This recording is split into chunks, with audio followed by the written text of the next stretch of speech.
Hello, anyone that's actually fucking there. Just me for the moment, because Sani is doing a work meme. Obviously doing this sort of spookily, because I've not actually posted about doing this near the time. I've just decided to start now. Questions, answers, etc. Right now, though, I'm going to go share the stream around because I've just sort of sneaked in here without actually posting it anywhere. Oh, 5 of you in already. Cool.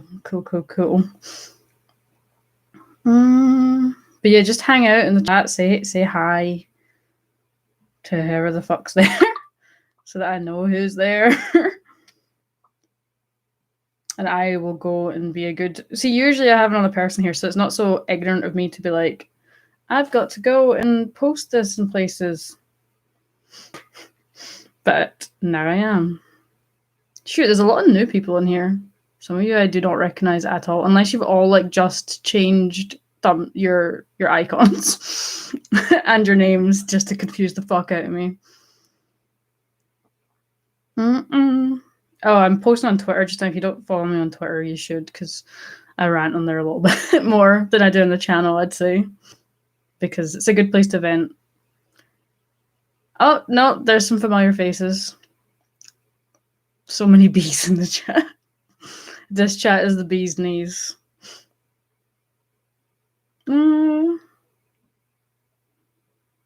I feel so bad being so ignorant. This is why we need slave Senny in here, so that I don't have to like look down at my phone to sort things out. Oh, there's some familiar boys. We're getting there. I was like, the usual lads are just not here. God damn it, Barb. I mean, if you've seen the video essay, you know that it's rife with terrible puns. That was like a way of basically controlling my sanity a little bit, to be honest. Those are actually probably some of my favorite comments, except for the really analytical ones, are the ones that are just like time coding particular puns and been like, I actually want you to fucking die. But in a wholesome, I hate you, I love you way, not an actually I want you to die.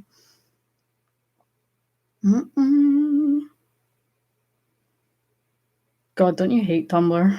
It's well, Tumblr mobile specifically. I've got a particular hatred for. Oh yeah, I'm on Tumblr too. I know it's a weird time to be doing it, and usually I do it at like weekends, so this is weird. Where did I find the commentary for the volumes? The volume no, it was volume 1. The Emerald Forest commentary, there's a video that's linked in the description that is basically a compilation of any time that Rooster Teeth has like brought up Bumbleby. A very good video to reference because, you know, it is the company. But I mean, someone tried to drag me even using that as evidence because they were like, well, it was the voice actors. And I'm like, you realize it was from the director's commentary, meaning that the directors, the writers were also involved when it was being recorded. They were probably in the room all together, if I remember rightly from that particular commentary. I mean, I think even Monty might have been in the room, so they wouldn't just let them say whatever the fuck they want. Silly. Plus, the voice actors are told things that the audience aren't told to help them to like understand and contextualize things that are maybe going to be found out later so that they can put that in their performance. Like, yeah, they're going to know things that the audience aren't going to know. That's pretty standard in voice acting in the industry. Oh man, I just went on a rant without really needing to, but what's your favorite non-canonical ship? Like a fun ship. I actually love Nuts and Dolts, and I really hope that we get a version of Penny back for some Nuts and Dolts angst. I think that would be incredibly painful, and I think Atlas is just going to be like pain. If we're going to give the volume arc a name, it's just going to be the volume of pain, because we have so much tension and shit there. Favorite ship outside of Ruby? That's kind of hard, actually, because I like a lot of different shit. I mean, Kurosami was like the one that sort of bridged me into a lot of other things. Had a big impact, and I can definitely recognize like flaws with how that was built up now. But I mean, it was 2014. Like things have actually progressed a lot since then, which is nice to see. I'm not going to say that ship in case somebody fucking spoils something that happens with them in the future. So no. Hope to see Sun again, even non-ship wise. God damn, am I excited to see that monkey boy again. I mean, I knew I was going to miss him and Elia, but yeah, now that we've done like a whole volume without them, volume 6 was great, but I genuinely do miss Sun, and I think it'll be like a really nice breath of fresh air when we see him again. We'll just be like, oh my god, come back, my son. No, I finished Korra.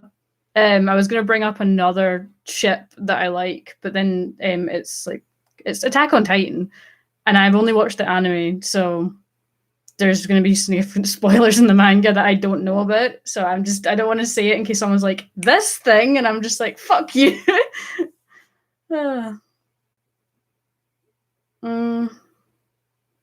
Yeah, I mean, like the voice actors, obviously they don't control what happens in canon, but they're told things that the audience aren't going to be told to put in their performance. It's like the same way that Jeff and Casey are told things about the show so that they can like adjust the songs accordingly. Like Divide, I think it's Divide, basically covers like everything with Ozpin and Salem. It like fits it bang on. Murder Birds, the really good actually AMV of it. Like it's literally lyric for lyric, like perfect. So there are yes, that's the ship. Okay, I'm not gonna say it though in case somebody fucking posts a spoiler. Guns and Roses, is that what Sun and Ruby's ship's called? I do find like Sun and Ruby wholesome just purely from the fact that Lindsay and Michael are so wholesome. But like obviously there's just nothing in the show that would actually make me want it to be canon or anything like that. And I've seen some really cute art as well, actually, thinking about it. Oh man. There are so many new people in here, which is nice. I'm sorry for the lack of Senny for all the regulars that usually expect the two of us to just be arguing and spilling tea, literally and metaphorically, but Senny had like no input on that video whatsoever, and this is about that video ultimately.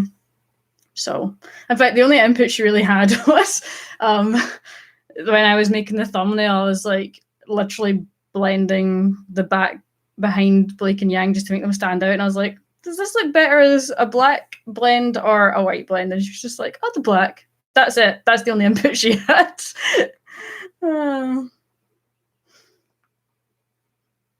Good meme material. I know, exactly. This is the thing. Without her, there's not going to be chaos because I'm a lot less clumsy than she is. If you've seen Tumblr, she like cracked an egg earlier and it went everywhere.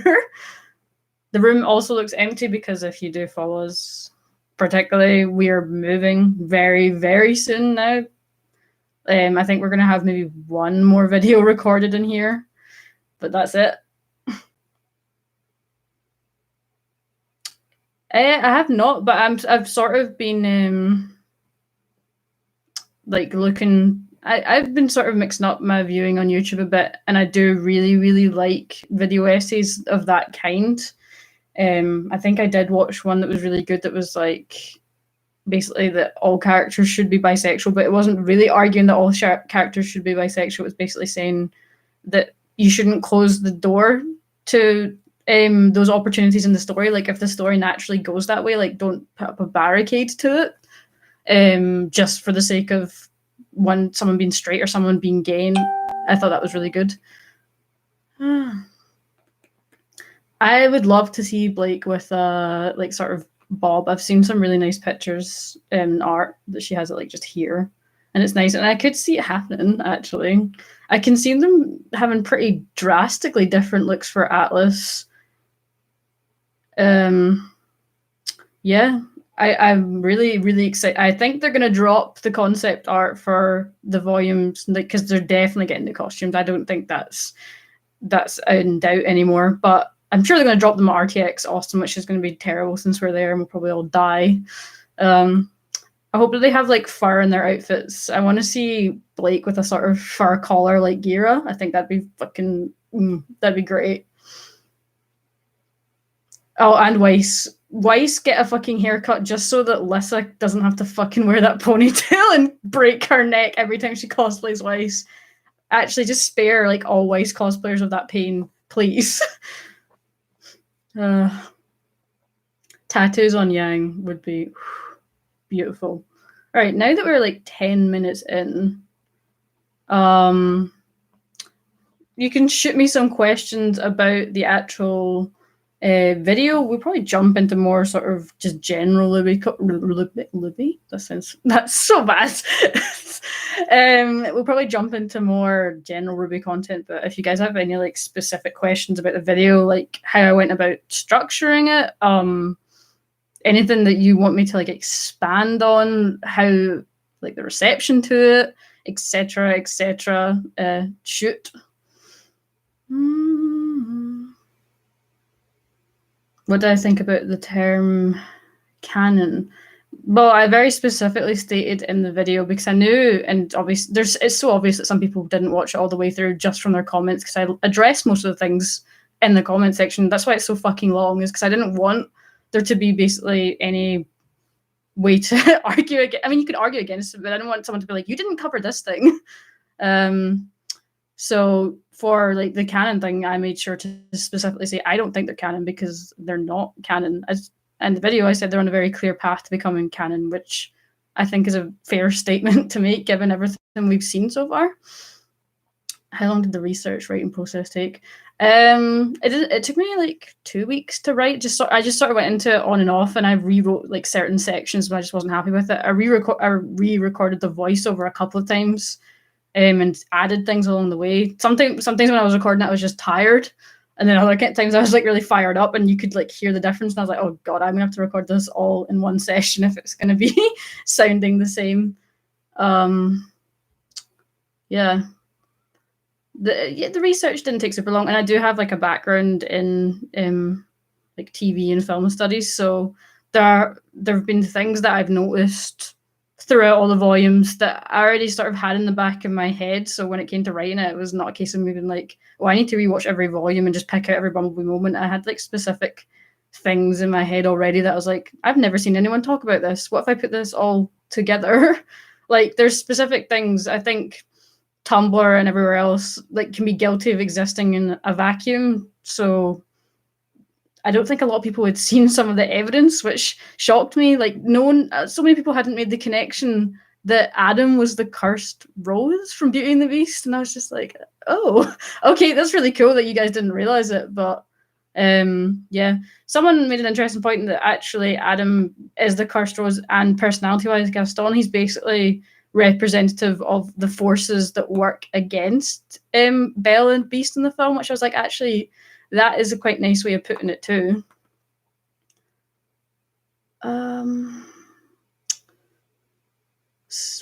Thoughts on Bihar and yours? It's fucking okay. It's so cursed, but I mean, it's not harmful. I think some of it's quite funny, to be fair.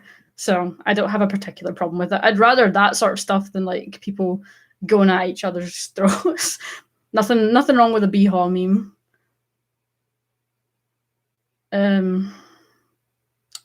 Yeah, filth. There, that's the one. I need that from Ruby Chibi clip just playing right now. Will you do more videos like this in the future? I'd love to. Like, it took a long time, and I mean, usually I try not to get too deep with the stuff I'm doing, but because I care about Ruby as a show so much, and Bumbleby has brought me like a lot of good things, and other people a lot of good things, I really felt like the pressure of it because there just hasn't been a solid rebuttal on YouTube, and I did have an audience of Bumblebee supporters, so I didn't want to let anyone down. I was actually kind of shocked at how many people that were like fence sitters or even like completely against it. They were like, actually, this video was really good and you genuinely brought up some good points. And I was just like, oh, fuck, thanks. Yeah. Also, the chat has gone quite quick. So there are super chats on if you guys really want me to see a specific question, but I will try my best to answer them anyway. Oh, the video isn't monetized. If anyone ever, I've not seen it, but if anyone makes the argument that I'm just like cash grabbing or anything like that, the video was not monetized. So it really, really was just a labor of love. The hardest part was the drama section, because I didn't want to like come across as a complete asshole about it, but there was genuinely a problem there, and I did feel like I couldn't do the whole video without bringing it up.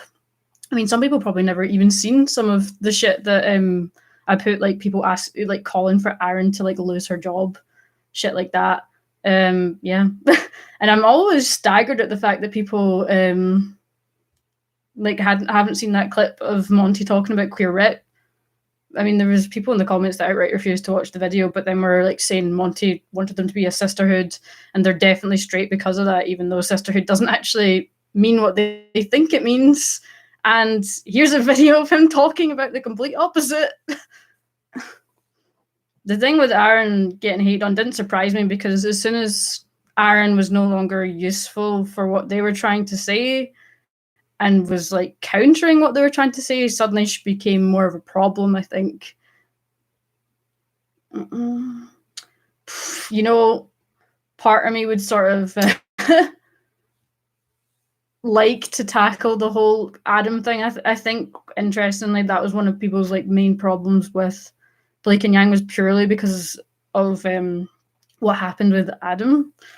I mean, there are genuine arguments to be brought up that some of the writing in Adam was pretty poor, but I'd say that was mainly Volume 5, which doesn't really have much to do with Blake and Yang. Like, yeah. And I do wish that there had been maybe another scene with Adam earlier in Volume 6, not just the first episodes, to like clue the audience in that he was on their tail.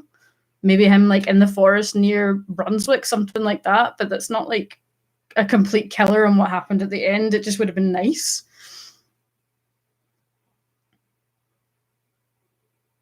Ooh. I did watch Eruption Fang's video, yeah. Like, I'm never going to make a video on Bumbleby without seeing what other people think about it. Like, I made sure that I did, because there's no point in me making this huge video and then someone's like countered all of my points and I've not addressed some of the stuff. That's why the video is so long too, because I just want to make sure that I basically hit everything that I could. I mean, if I really wanted to hit everything I could, the video probably could have been like 2 hours long, but I couldn't do that. Yeah. Yeah, I agree. Volume 5 didn't do much favors for a lot of people. Yeah. That I watched that video too. Like, there's a lot of videos out there, to be fair. Some of them I'm like, oh, maybe they have legitimate, and some of them I'm pretty sure just doing it because views.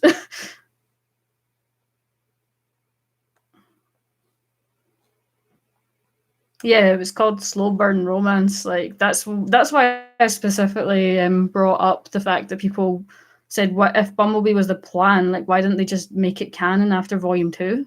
And I'm like, well, I don't think it would have worked very well after Volume 2, because Blake and Yang, as they were then, were very different to how they are now. They had so much growing to do as people. Yeah, and obviously ending Adam is the sort of, not the end of their growth, but it's a big step forward. Oh, guys, for those that are familiar and those that are not, usually when we have someone, I have to yeet out of the chat for being fucking annoying. We press the little nut button to before they go. It's like a sort of ceremonial thing. So yeah. I mean, I should have realized from the name, to be fair, that this guy was going to have to go, but I thought, let him spew his shit. Mm-hmm. I've also seen that one too. Yeah, like I said, I've basically seen all the sort of counter videos before I made mine, because, well, before I finished mine, because I just didn't want to. Well, the whole point, one of the main things I made the video for was because there was no decent counter narrative on YouTube. I think Unicorn of War is going to provide a pretty great one, but they need a fucking break. So here's me doing it just now, and honestly, the more positive and like civil voices we have on stuff, the better.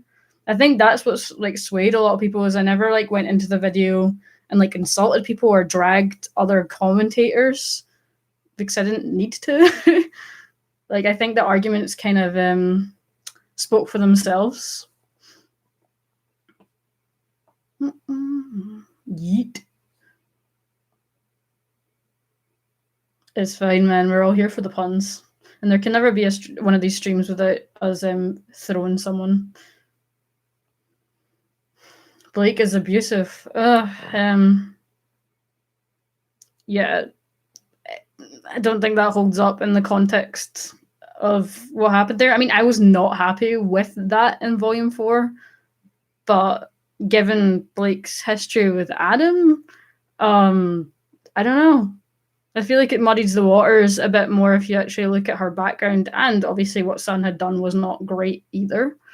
She still shouldn't have done it, but like, the characters are fucking flawed. Do you want them to be perfect?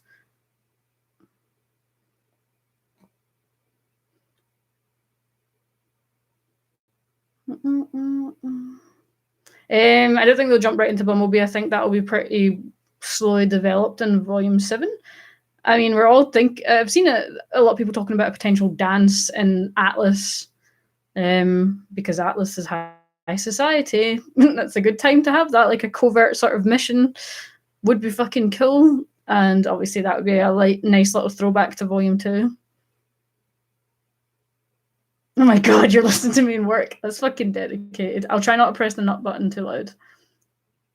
Well, some people don't think they can be complex. Like, some people like to put a nail in a character's coffin for like one bad deed, or I guess deeds, but like it completely depends on the extremity of what that person's done. Like, we can't compare what Blake's done bad to what Adam's done. Like, the thing with Blake is there's some regret on her part. In fact, there's a fuck ton of regret on her part that really cripples her as a person, whereas there's literally no regret in Adam's actions.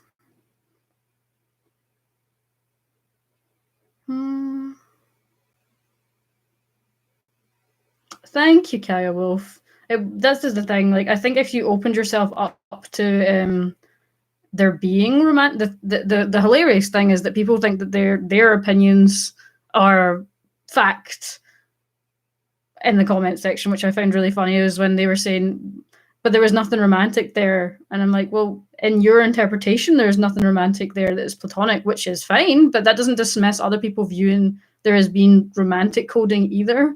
Like, you can't have it one way or the other.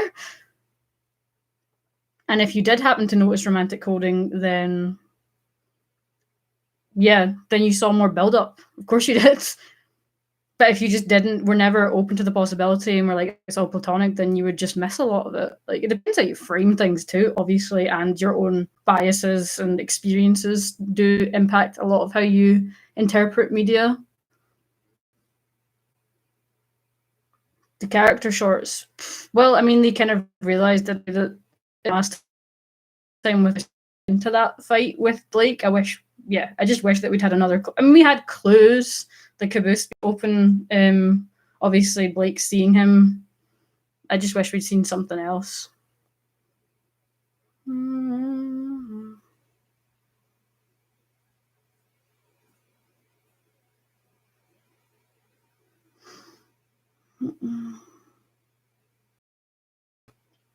No, it's not, and it still doesn't make it okay that Blake hit Sun, but like, yeah, there was definitely faults on both parties' sides. Like, you should never act in aggression to someone that's not being aggressive to you. But I mean, people are flawed.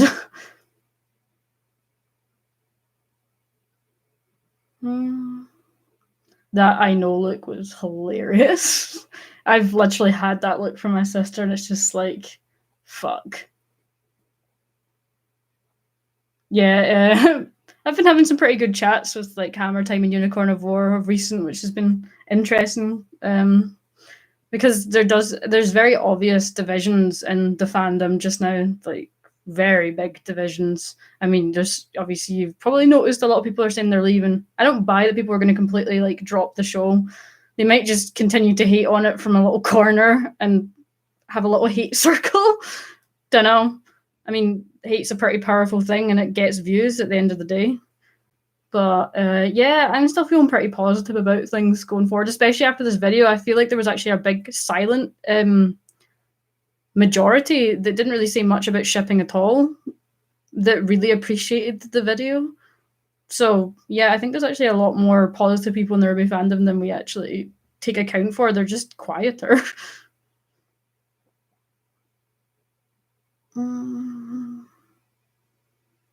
I would like to see like them talking about what happened with Adam. Like, I don't know, something happens that brings the event back, and Blake's like feels a bit of, well, she does feel remorse, but she questions what happened there, and Yang's like there was no choice, because at the end of the day there really was no choice. I don't understand how people didn't see that it was kill or be killed at that moment.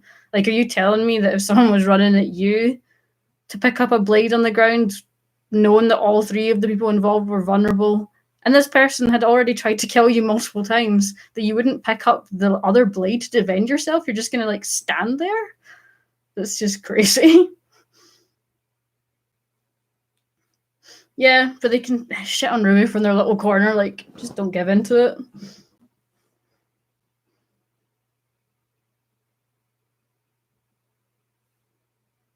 You don't need to be vocal. Like, I just quite enjoy talking about it.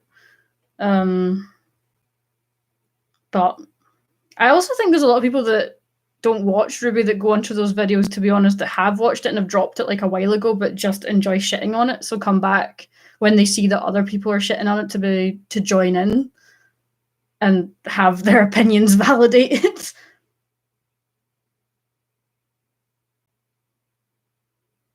I do genuinely believe it was part of the plan. Like, if the whole show was really planned out, like a big romantic arc between two of the main characters seems like something that would have been in that planning. And Monty did say good romance is earned, that they couldn't just throw it out there. And to me, it has been earned. Like, there's still more to go, but there's plenty of stuff there already.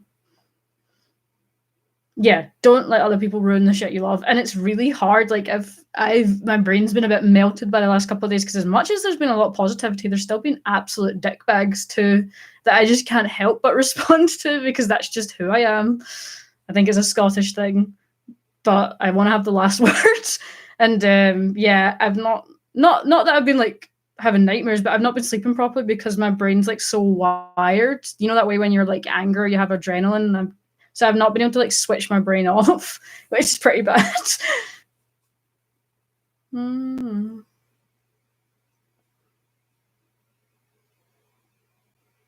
Yeah. Future stories for Blake would be pretty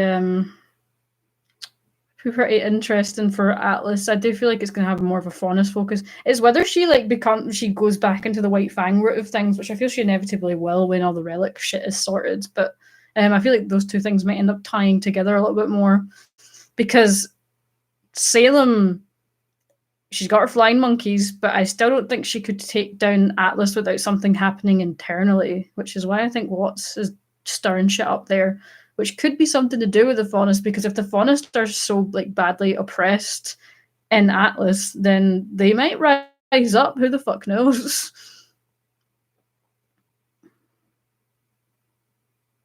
Yeah, I do find it. That was another thing that really annoyed me, was that I kept getting recommended the videos that I didn't have any interest in watching like all the time, which is why I was like, maybe I'll just put my own video out, so that there might be a lot of hateful videos, but this one will probably be in the recommended too. And judging by the amount of comments and shit, it has been recommended to people, because there's a lot of new people in the channel now, and yeah, just generally that had watched it. Like, I think it's by far my most like commented on video on YouTube, which is wild. I think the other one would be another theory video from ages ago, a lot less controversial as theory videos go. Oh my god, Weiss and Blake seizing the means of production would be fucking rad, but also I want Atlas to kind of fall to the ground. Cammy is my favourite. I've just seen that at the top, Good thing I got that before it went. I'm planning to cosplay Cammy, actually, because what better character to cosplay at RTX Austin than a Scottish character, so that everyone can come up to you and be like, oh, your Cammy's great. Your accent's so good. Yeah, because I'm Scottish. Yeah, I would also hope that the whole of Team Ruby would stand up for Blake, and I do think that will happen, to be honest. I think Yang might be the most sort of angry, but fuck, a shark boy in the chat. You see, I've sort of been just doing shit in this chat. Yeah. What do I think about White Rose? I don't ship it. Like, I know that a lot of people do, and I can understand why, but with what we're presented with in the show, I just don't see the same romantic connotations or framing to it as Bumbleby. Like, I went into the show having no expectations of one or the other. I didn't even know what fucking Bumbleby was when I started it. But that was the one that hooked me, just because I felt like there was more emotional weight there. And it did seem to be framed romantically to me. Yes, yikes would be the main thing there. There'll be a lot of new people on this channel that won't know who the fuck you are over the last 2 days. Boy, I'm sorry. Tyrion could fuck shit up, to be honest. People won't follow him though because he's mental, but like, he could still stir enough hatred up. Yeah, you can love White Rose, like, you can love Black Sun. I'm not gonna criticize someone for enjoying a ship that's like relatively healthy. Oh, Follow Muka, I think, is going to be doing a reaction to it, 'cause she did chat to me a little bit. So expect that. Not sure when. I hope that she enjoys it. It's probably been quite hard to avoid not watching it since like fucking everyone's watched it now. Yeah, exactly. I just don't think there's enough basis in the show for White Rose. There's just so much subtext with Blake and Yang. Like, you'll see, obviously you saw it in the video, there's just a lot there. I don't think Black Sun romantically will ever shine in Ruby. I think fucking Wingman Sun, supportive best boy Sun, will definitely make a big impact when we see him again. I really think he's going to be quite happy if they're together, because it means that Blake has like sorted her shit out quite a lot if she's got to that stage. And at the end of the day, that's what he wants for her.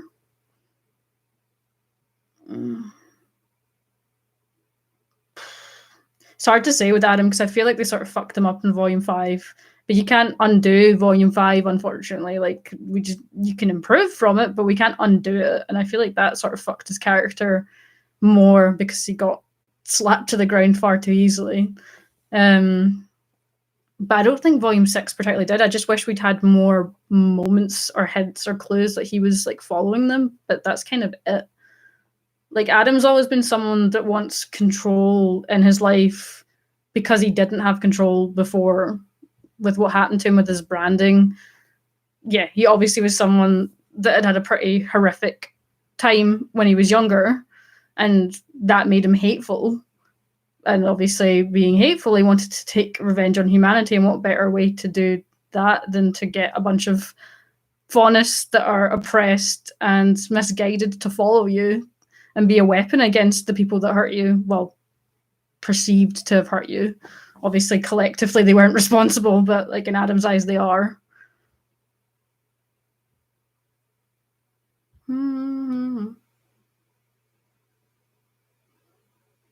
Yeah, honestly, I want Sun to give like Yang like a bro fist for being like, oh man, did you punch Adam in the face? Because he knows who Adam is. And she'll be like, yeah, that was great. The argument that Volume 6 was damage control is fucking stupid. Like, do you want them to not improve? Did you just want them to stop Ruby after Volume 5? Or did you want Volume 6 to be absolutely terrible so that it continued Volume 5? Like, why shit on people for trying to improve things? Like, that argument really annoys me. Yeah, exactly. Like they fixed things, but damage control, I think, is the wrong word to use. Like you can't expect people to improve things based on criticisms and then criticize them for improving those things. Like, what a fucking catch-22. People do like shitting on things. That is, at the end of the day, also a big fun fact. Yeah. The way Blake was in Volume 4 and 5, as much as she had like a sort of mission more in 5, like you could tell that her thoughts were never like completely where she actually was. I'd say it in the video, but I think she was always sort of thinking about Team Ruby and Yang, like no matter what she was up to.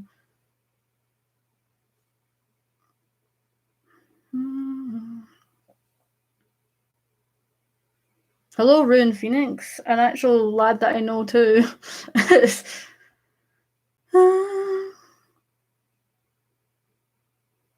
Yeah, and I don't think that's a bad thing either that they reused some of the old animation. Like, it's not reusing. I correct Bumbleby, we stan. I've seen your comment, but then obviously there's so many comments now that I've just lost track of everything. Oh, that is exciting. You know, if they DM you about it, they should fucking DM me. I need my ego boosted. Do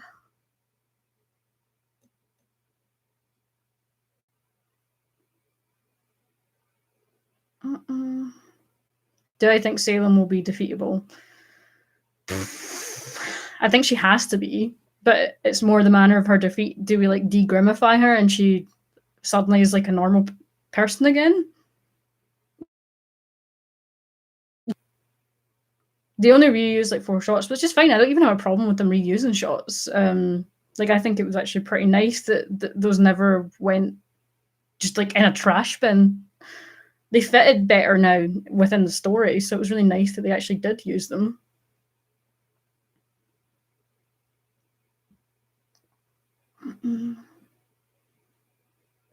Perhaps she could. And also, yeah, animation's recycled all the time. Like, it is. And I think they did it pretty tastefully, to be honest.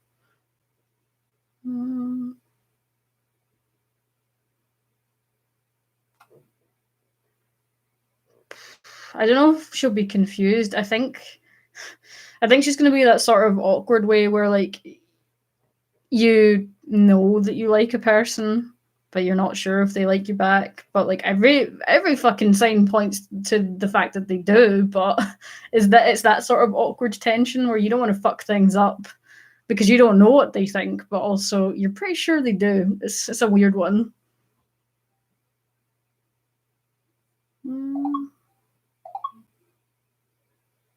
Do I think the hate for Volume 6 will die down anytime soon? No, not for a wee while, because there's just so much shit out with the actual volume happening. Like, I mean, I'm not going to go into it, but obviously all the stuff with Crow's voice actor is causing a bit of a shitstorm elsewhere, and I feel like it's all sort of feeding into each other in a weird, vicious cycle.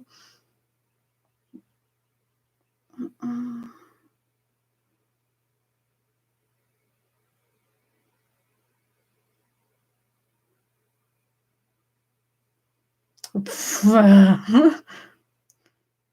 it's weird to think Blake hasn't actually had a solo song. It's always been duets, and she has some fucking great bits of music in the soundtrack. But it would be nice for her to have a standalone song at this point. And I do want an Atlas Ball, but fuck yeah, Atlas Ball would be incredible. Let's have like a slow orchestral Bumblebee music in the background. I think that would probably break me, to be honest. Or an acoustic of Home. Home always fucking kills me too.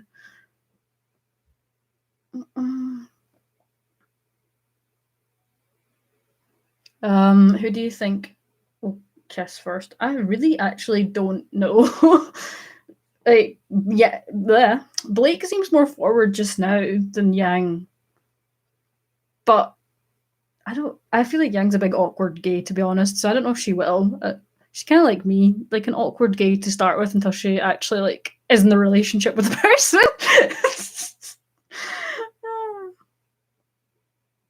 Yeah, feel free to cite the video. Like, I know that I know that people have already done it and shown it to people that were like sort of on the fence, or at least to understand a bit more about why people ship Bumbleby. But yeah, I'm fine with people citing it. Like, it's cool.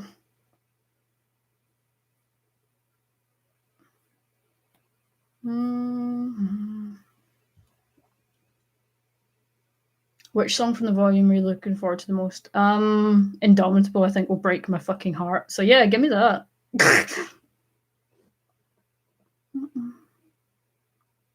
I think Weiss really needs to have the majority of like plot in Atlas.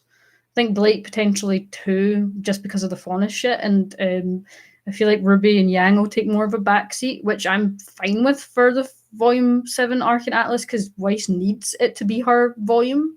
She really didn't have much to do last volume.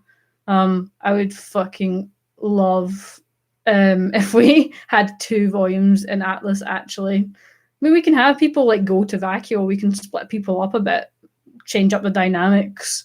But I feel like Atlas has so much potential that we shouldn't just make it a 1 volume thing.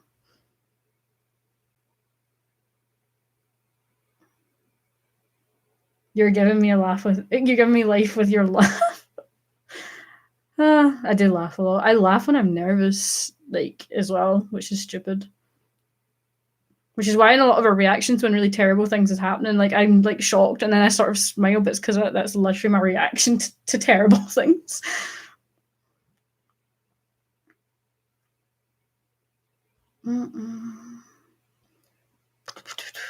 Guys, you're answering you give me some deep questions here.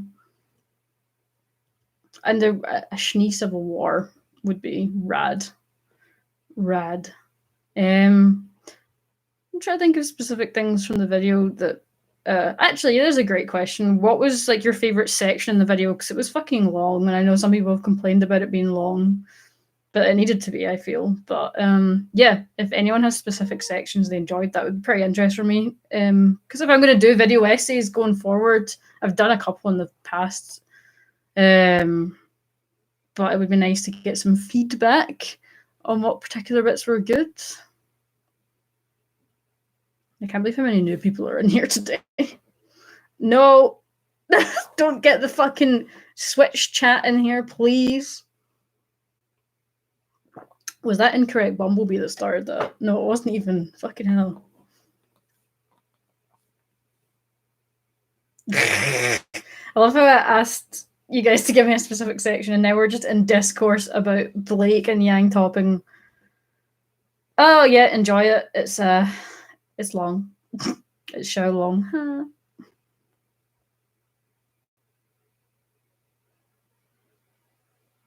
Yeah, there you go. Like, you don't have to be. You don't have to have had the experiences to have still noticed things. And I actually know quite a lot of like straight people that are older and stuff that enjoy Bumbleby. I guess it does appeal beyond just same sex, which I think people think it's just for gays, but it's not.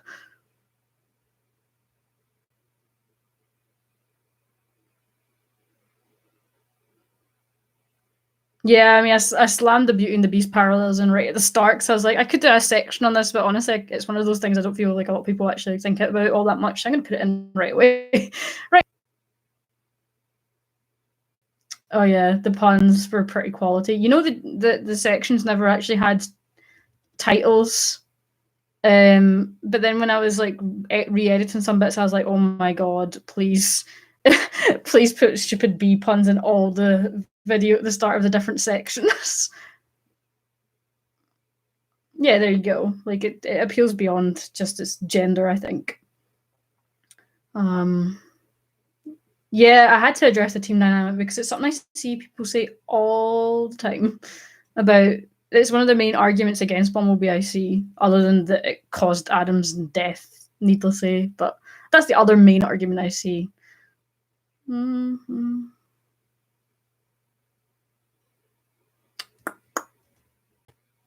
got these straights in the chat that like the bees. Incorrect Bumbleby, get out of this fucking chat. I mean, that is actually pretty accurate about the cosplayers though. Fuck. No. Oh. There was someone that made a good point and I've completely lost it. Sorry, boys. Oh, was something about a comment, I think. Like, my favourite 1,000 comments. It's kind of hard for me to, like, pick out a specific. But I think the general comments that I really enjoyed were people that were like I said, that sort of silent majority that hadn't said anything, but were like, I really appreciate this video because all this negative shit that keeps getting recommended to me is irritating, and it's nice to see someone being positive and, like, civil who, like, backs up their shit with stuff from the show and doesn't try and start shit with other people. So yeah.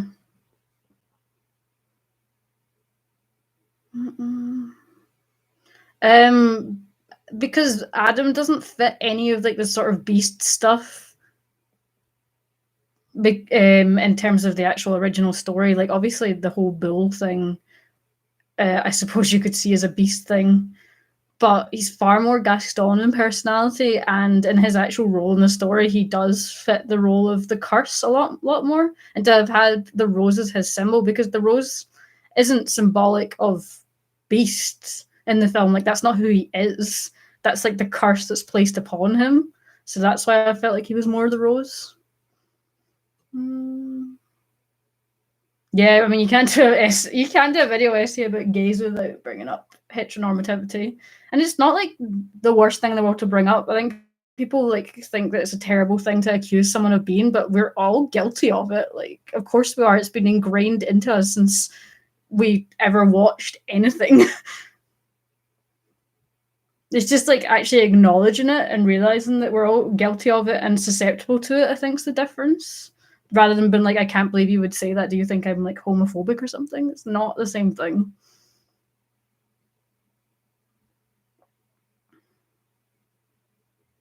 I know. We all forget that Adam's a bull faunus. I mean, Hammer Time's not helped with the fucking goat memes.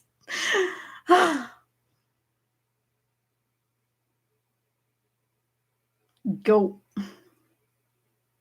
And of course, obviously, he does have a giant rose on his coat, which is a bit of a giveaway. I think Adam's dead. I don't think they would have had his back crack against those rocks.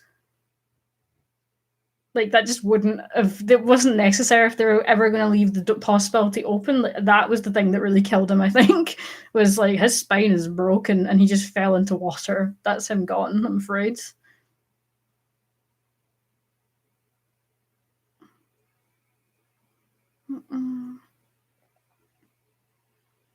Yeah, like, the more we acknowledge that we have like hetero lenses, the better, because it does give more possibility to stories if we're actually open to different narratives with characters and we don't just shut the door on things. Who do I think is older, Blake or Yang? I mean, they're the same age, aren't they? I just don't know what the month difference is particularly, because we don't actually know their date of birth. Do we? I think we might get a character short. You know, I would be a big slut for Neo and Roman having a character short. I mean, I don't know what it would do for the. I suppose if Neo really is going to stab Cinder in the back, it would be kind of nice to, like, get a wee bit more insight into her relationship with Roman. I think that'd be rad as fuck. And maybe break all of our brains by tying to the Brunswick farm thing after all. Oh, fuck's sake. That snap was the sound of our wigs collectively being snatched. Are you fucking kidding? It's true, though. More normalized than two guys. I mean, I guess lesbian couples are more sexualized than guys can be. But, like, there's nothing sexually presented about them in RWBY. And I don't think it's easier either not to do it properly. Like, you can just have them there as, like, eye candy and not actually have them have any fucking personality or story. But that's not the case with Blake and Yang. They actually are characters and have their own stories out with each other. And there's a lot more to, like, romance than just, you know, getting it on, which I think some people fucking forget. Why are we talking about Zwei? Oh, a Zwei character short. Why would we need that, guys?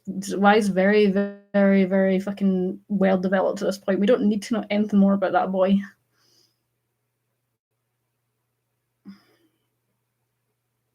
Yeah.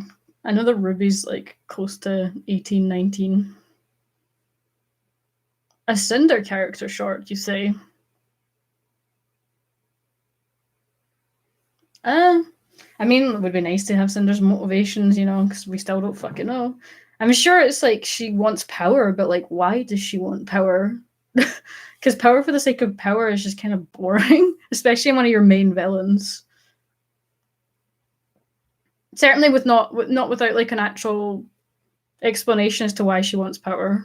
Like maybe she just wants power for the sake of power, but maybe it's because she was powerless before. But I'd fucking love that. And Senny would flip out on a Neo short, so like let's have that so we can make her cry.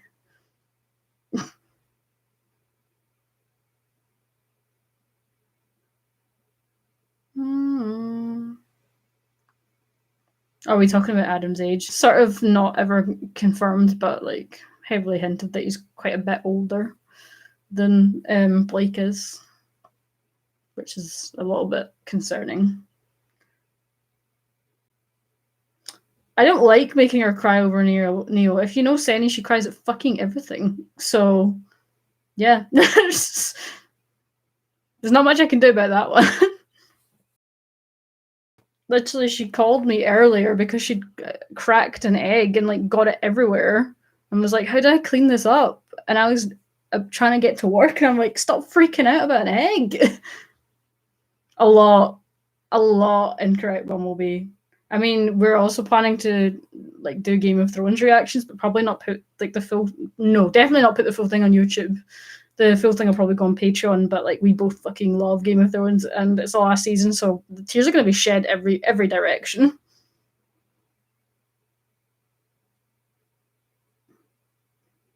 Let's get a petition. Let's have like a good petition, unlike the fucking Stop Bumbleby. Let's have a Neo character short petition just purely on the basis that we know Senny's going to cry.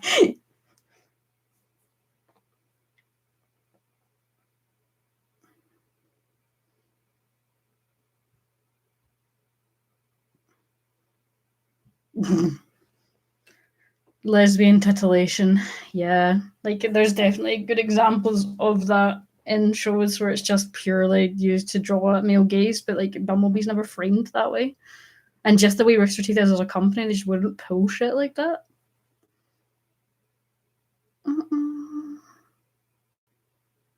See you later, Space King. Thanks for joining for the first time in a live stream. A start character shot would be good, but I actually would rather have like an episode dedicated to it. You know, that would be funny just purely on that basis, though, that like Ty had went through the whole team. Like, I feel like if it ever did happen, it was like a one night stand thing, and they were both really drunk. But that would be fucking funny. I don't actually read a lot of fan fiction. I have really a lot of time.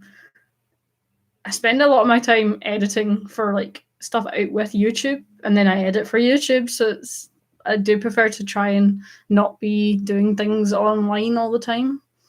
Like, I play a lot of video games. Helps me get out of my rage as well.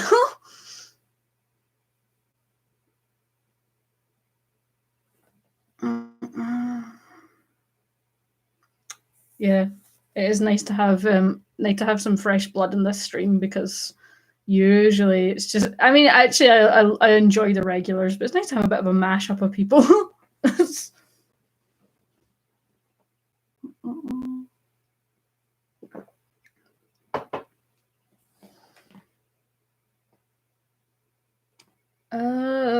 I think we talked about this before, but I play primarily right now. I play Assassin's Creed Odyssey. Before that, I was playing The Witcher 3, but I also really like Dishonored, Bioshock, Fallout, Skyrim. I used to play a fuck ton of Nazi zombies actually, but that's been a while. Silence and Atlas sounds fucking terrifying. You have more children now. Oh no, more mouths to feed. But I feel like your children were very well fed with that Bumbleby video essay. Like, come on. I couldn't have fed you better. Oh, also we have a Discord, actually. I should probably, since there's no people here, the channel does have a Discord. I'll probably link it, actually. If any of you boys want to link it, any mods that are in here, you guys can link it if you want. Also, Shark Boy, I can't believe you watched the video. I suppose that has been like about 50 minutes, so I'm glad you enjoyed it. And also the subscriber growth from it has been really good, and the comments, it's the most commented video we have, so it's a bit fucking crazy.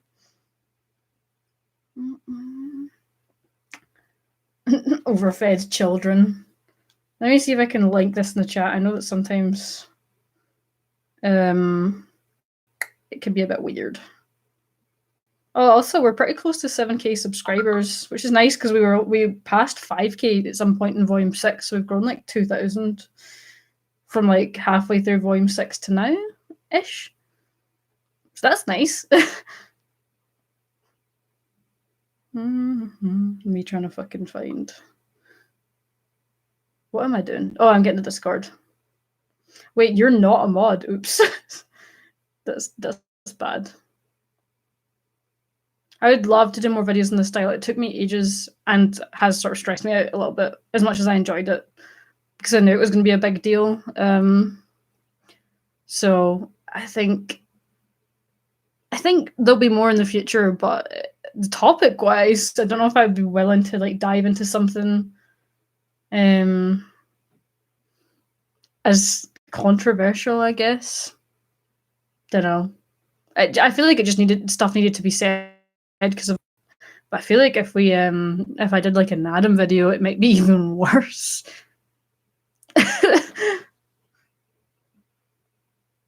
Yeah, if you know the name of that author, I'm gonna look that up because that sounded rad as fuck.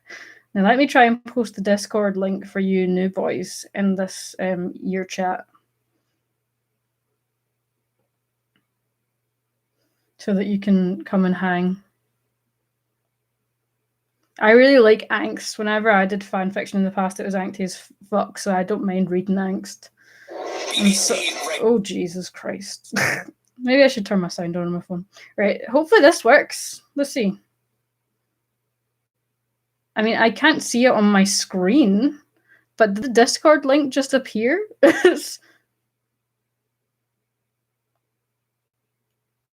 Guys, did the Discord link appear or didn't it? Oh, it fucking did. There it is. Well, that's the Discord invite if you want to hang. Beware, though, we've had it for a wee while now, so there's some like internal memes that might scare you off and loud people.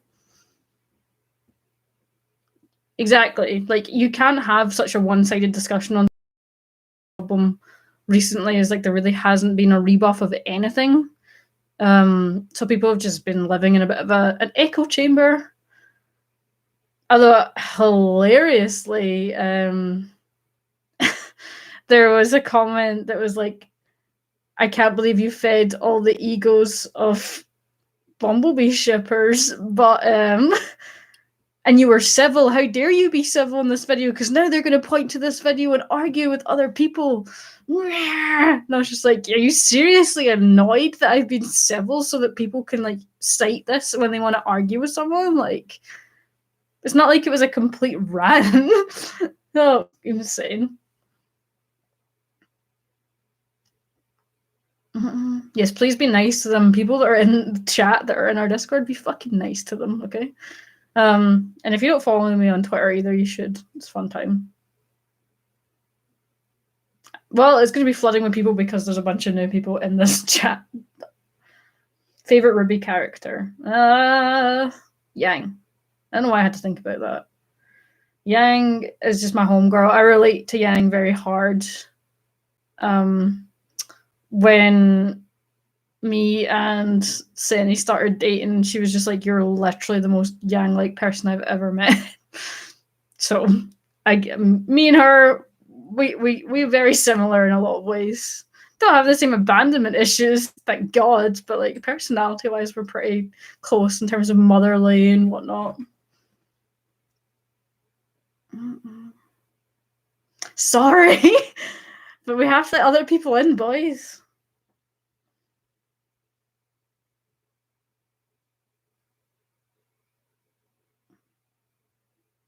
I mean, Shark Boy, we know you're into Glinda. That doesn't mean to say I'm into Glinda. Would I like a little Glinda screen time? God, yes. But am I gonna sue the writers if we never see her? No. Favorite Ruby character who isn't Ruby or Juniper? Hmm. That's a hard one, actually. I'm really having to rack my brains here to try and remember who the fuck's alive and dead and still interesting. Because some characters we haven't seen in a while. You know, I don't actually like much of the villains all that much. I mean, I really like Neo and I like Mercury and Emerald. Hazel's sort of growing on me bit by bit. But do I like them as much as I like the other characters? You know what? Actually, I think I like Sun. Like, out of everyone else, if we cut Team Ruby out of the equation and Juniper, I'd probably go with Sun. I really like Sun. Oh my god, are we having Glinda discourse in the chat while I haven't been looking?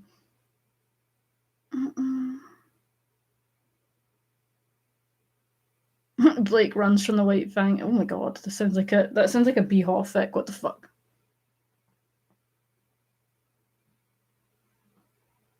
Why are we talking about Senny in the chat, boys? Is Senny in the chat and I don't know? Yeah, I think North America are bound to run away from Salem. I feel like that's inevitable for them, that to happen.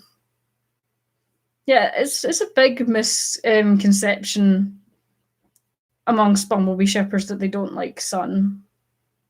Like, Sun's done stuff that he shouldn't have, but so has basically every character. So, like, I'm not gonna like crucify the boy for that one. It's not cursed. It's not Beehaw. Okay. She said hi. This fucking bitch that isn't here but is in the chat is fucking rude. No, it doesn't. I mean, it has to at this point. Have a nice day as well. Thanks for joining the live stream memes.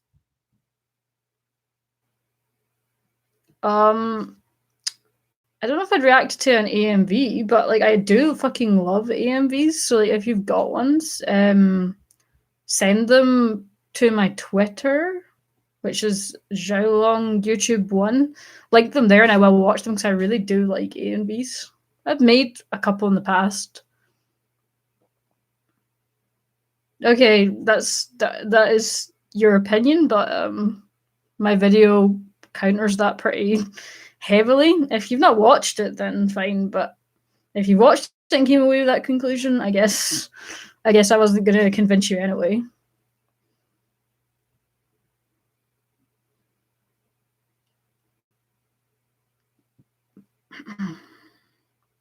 Sun Appreciation Club.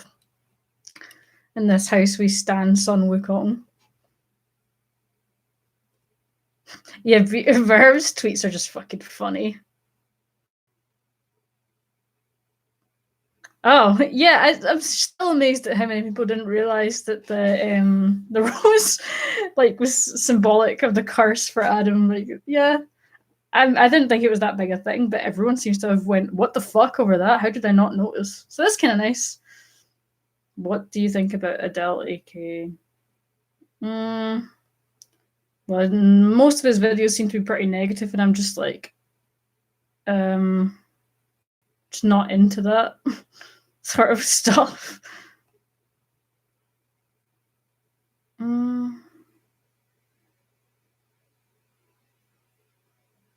Yeah, well, I mean, that's up to you in your video. I don't know if you've watched my video, but like, feel free to watch it if you want a counter to your own stuff, just to expand your horizons. Yeah, she always wears purple. Yang wears purple in basically all her outfits. Would be really nice if she wears a wee bit more purple. I think she kind of suits it as a sort of color scheme. Yeah, the Cammy Penny art was fucking beautiful. How bad of a condition do you think Ironwood would be in when we see him next? I don't think he's going to be fucked up or anything like that, but like I wonder how much more like harsh he is now, because all the shit in Beacon has to have affected him, and he's probably not as keen to. He's probably a lot stricter, to be fair, to try and avoid anything like that ever happening in Atlas. So I don't know if he's going to be the same person that we saw last time. We both have watched She-Ra, and we're pretty hyped for the next season.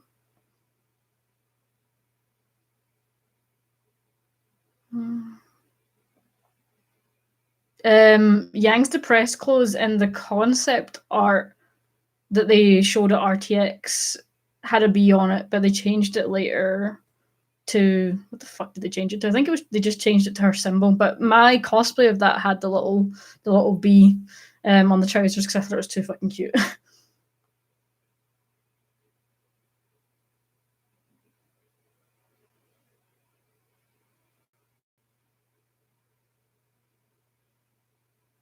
Full on Iron Beard, yeah, it's just like down to here.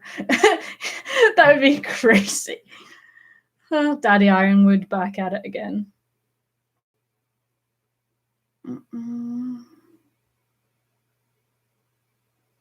We need Blake to have a warm coat. She needs fucking fur on that collar. I think she would really suit it.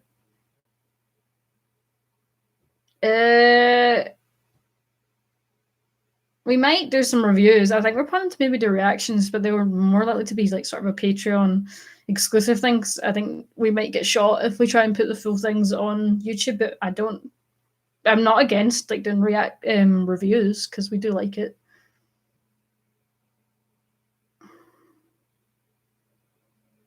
Yeah, a Callie theme would be lovely in her coat. I just want a sort of combination of her parents' clothes with like a wee bit more golds in her outfit. I think that'd be jazzy as fuck. And I want Weiss to sort of have more like of her old outfit sort of stylings and have that red contrast again, because I really liked that in her outfit.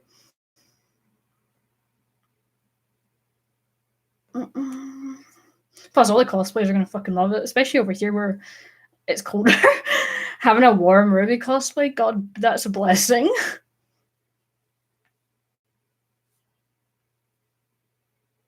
Toe beans like Yira's. That would be fucking cute. I would like that. That would be great. Please give Yang fucking biceps. She should be a big strong gal. We all know that she must have great biceps and triceps. Give her those. Yes, something like that. Maybe a bit more like slimmed down, but something with that nice white and red contrast that I would like to see again. Like, I just want Weiss in like a power outfit, basically. Like, she's just fucking here to fuck up Atlas and fix that bitch.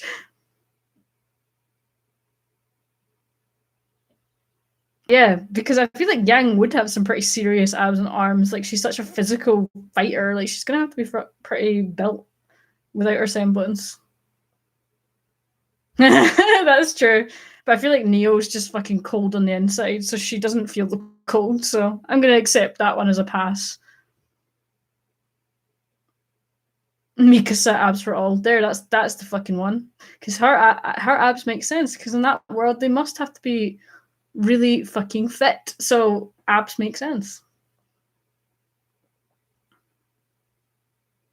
No, actually, Yang's earlier outfit was a big danger because the booty shorts are dangerous. Like, they're tight and they are short, so you have to be careful with those boys. And also, it doesn't actually give you a lot of maneuverability. Like, if you try and kick something, which I did, that you're gonna come unstuck. So they're practical. They are more practical than a lot of cosplays. But I wouldn't say that versus Volume 1 to Volume 4 is like, oh, it's more uncomfortable. Like, the problem with Yang cosplays after Volume 4 is that fucking robot arm. Because some people use like fabric for theirs, which is obviously a lot more comfortable, but I just don't think it looks as good in pictures. But if you make it that bastard out of craft foam, you're basically sentencing yourself to not really having much use of that arm for the day. Yeah. That was especially awkward when I was trying to get engaged and was like, maybe I'm going to drop the ring. Because I can't fucking function with my arm. But you gotta do it. You gotta do it for the aesthetic. So go hard or go home. Actually, sorry, go nut or go home. Nut. You know, I want to see fucking Weiss in some like combat trousers. Like that'd be rad. Some pilot sort of style trousers. I think Weiss would really suit that with a shorter ponytail. That would be great. You know what's weird? It is weird to think Neo's outfit is is an illusion. So she could actually wear a nice warm winter coat for all we know. She was scared I dropped the ring, although she's an overdramatic person as it is, so she probably thought the ring was gonna like implode on my hand, to be honest. Oh fuck, rip. The worst thing that's happened with the robot arm for me was I was trying to put money in like a vending machine.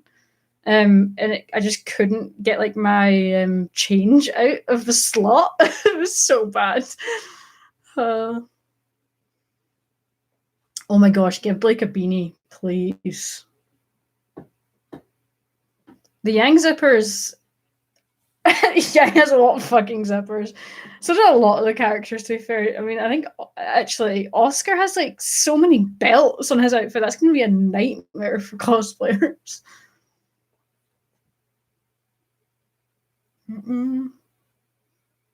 Please, yes. Weiss in an Atlas military uniform would be... That'd be great.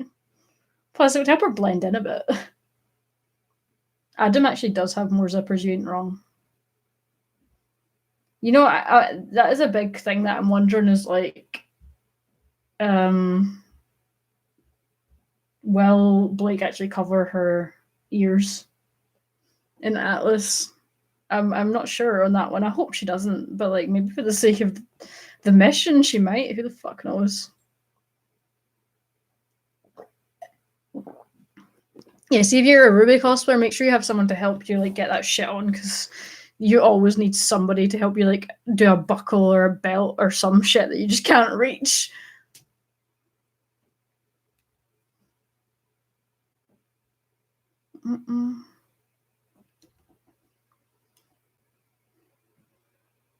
You as well. Probably see you in the Discord at some point, but thanks for hanging. I mean, I'm sure Winter and Weiss are going to interact. Like we've been like deprived their interactions, and now they're in the same place again. I think Winter's going to play a pretty big role in the next volume. She might have to pick a side. Actually, this is the thing. Like her loyalty to Atlas or her loyalty to her sister is probably going to be something that comes up. We're all too gay for military Weiss. Let's be real here. Let's be fucking real here. It's not public, but I do, like, if somebody specifically asks for an invite to the Discord, I do give them it, because I'm fine with that. I just don't want to post it everywhere so that we get flooded. But if someone specifically wants to join the Discord, I have no problems with it. I think we're actually over 100 now, so it's fairly busy in there.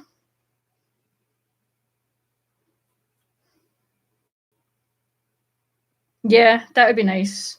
Or just any of them, like, talking out of it and be like, you don't need to do this shit. Like, if someone gives you shit, we're going to kick their ass. Yeah, I remember that bit from the From Shadows manga. Is just, it's great. You're all chatting in the Discord. You're supposed to be here. People are gay for Weiss, period, but military Weiss would end lives. Like that's the be all and end all, or the schnee all and end all.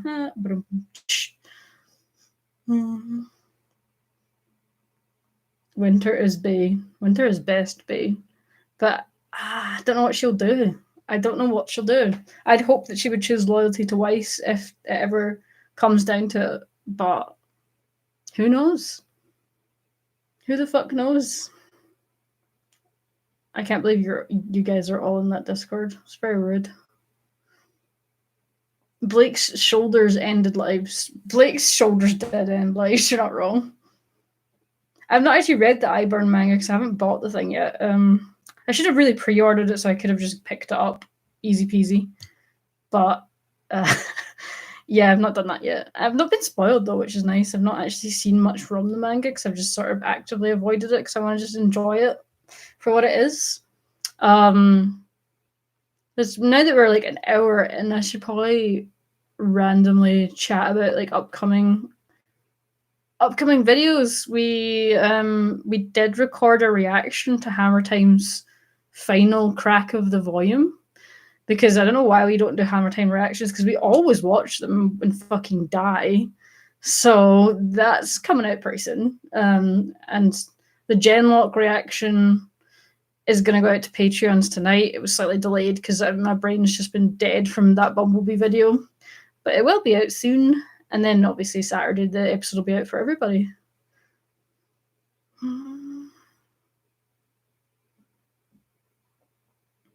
I know, how the fuck's it been an hour? Are you kidding me? What is going... Is that why like 10 people have patched it? It's because you're all doing shit. Y'all are shit. And you're tagging me. Oh, okay. You're not wrong though. A lot of people did join.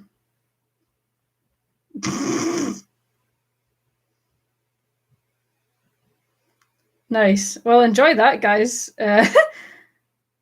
I'll just leave you guys to deal with that. Thanks for taking the Discord over 100 though. Appreciated. We're now at like 110. Fuck yeah. I mean, you realise when we get to like volume 7, it's only going to get worse in there.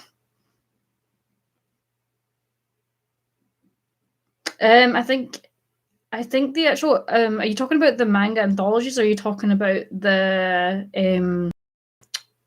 actual official manga that's coming out just now? Because the official manga is free. You can read it for free online. So yeah, if it's that one, you can get it. Yeah, you can DM me for the Discord. The Discord link, yeah, sure. Just DM me.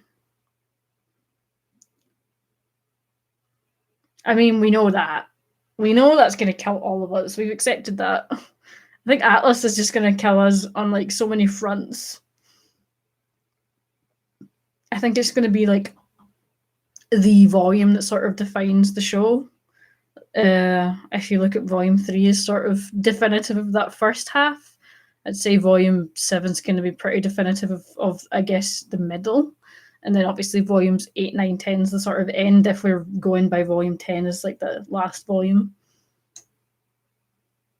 The mangas aren't canon, but like basically what seems to be the go-to is if something in the actual show contradicts something that happens in the manga, then yeah, it's not canon. But like other than that, it just kind of fills in a lot of blanks, which is nice and just gives more character interaction. Like most of the stuff's pretty in character. Some of it's tongue-in-cheek and obviously not, but some of it gives good insight onto things that they didn't really talk about in the show.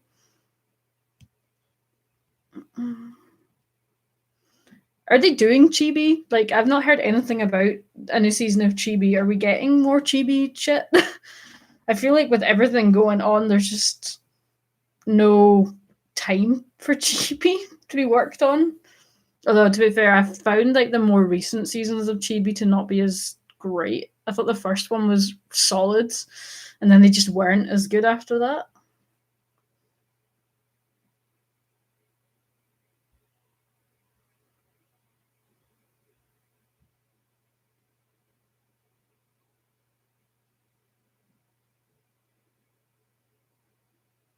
Yeah, the fandom does need to Chibi. It would be nice.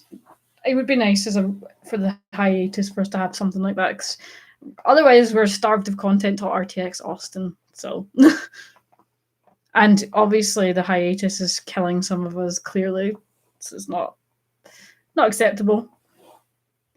Yeah, I was going to say Miles and Carey. I'm pretty sure only wrote the first season, which maybe is a clue as to why the seasons afterwards were just not as great. I mean, Chibi's never going to stop the drama, but it'll be a nice way to pass some time. Yeah, that was the best thing to come out. You're right. I know that particular one I did watch, but like in the first season, I literally would watch every episode, and like I would rewatch ones, but I just haven't done that with later ones, except very specific ones. October must be October, I'm gonna guess.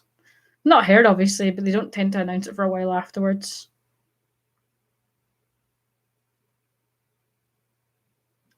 Get that cursed phrase out of this chat. What's your favorite Bumbleby song?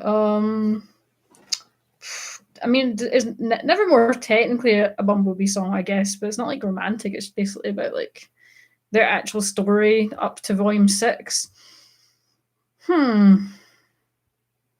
Actually, All That Matters, I think, is the best one, even though it's not like actually that happy. I just think as a piece of music, it's the one I go to the most for listening to. See that fucking jazzy solo in it, man. That is great. That bit from All That Matters. I have a big thing for nice melodies and songs, and I really like that bit.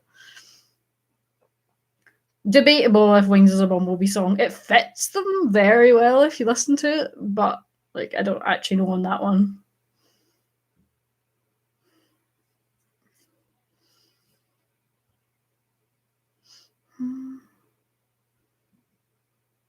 Oh my god, we're having to explain B-Haw. Please don't. Please just ignore it. Just fucking ignore the B-Haws in this chat.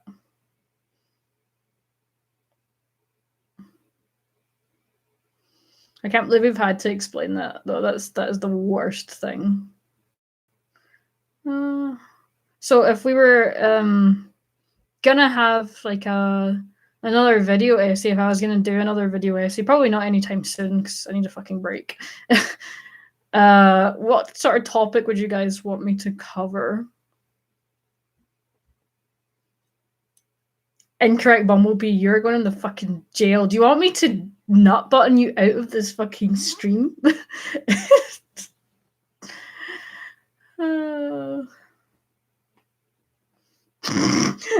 This is like the equivalent of saying press F, saying that. Fuck you, Donna, you just said what I said.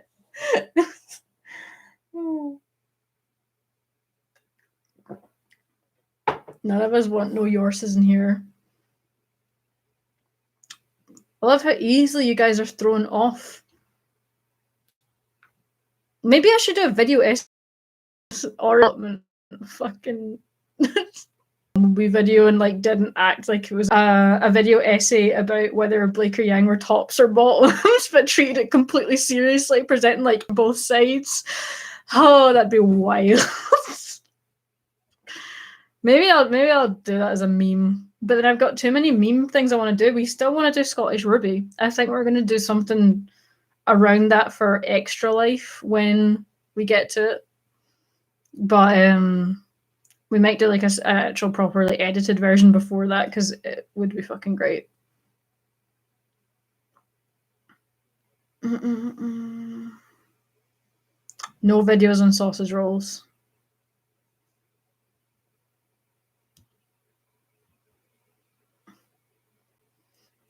A video essay about Ruby memes would end up just being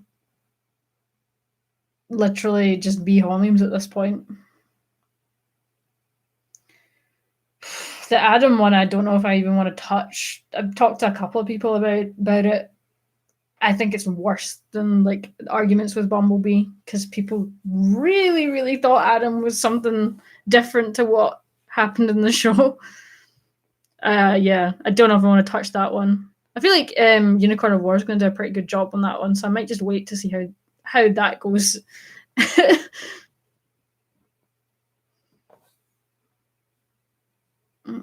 Are we booing the Adam video or the sausage rolls?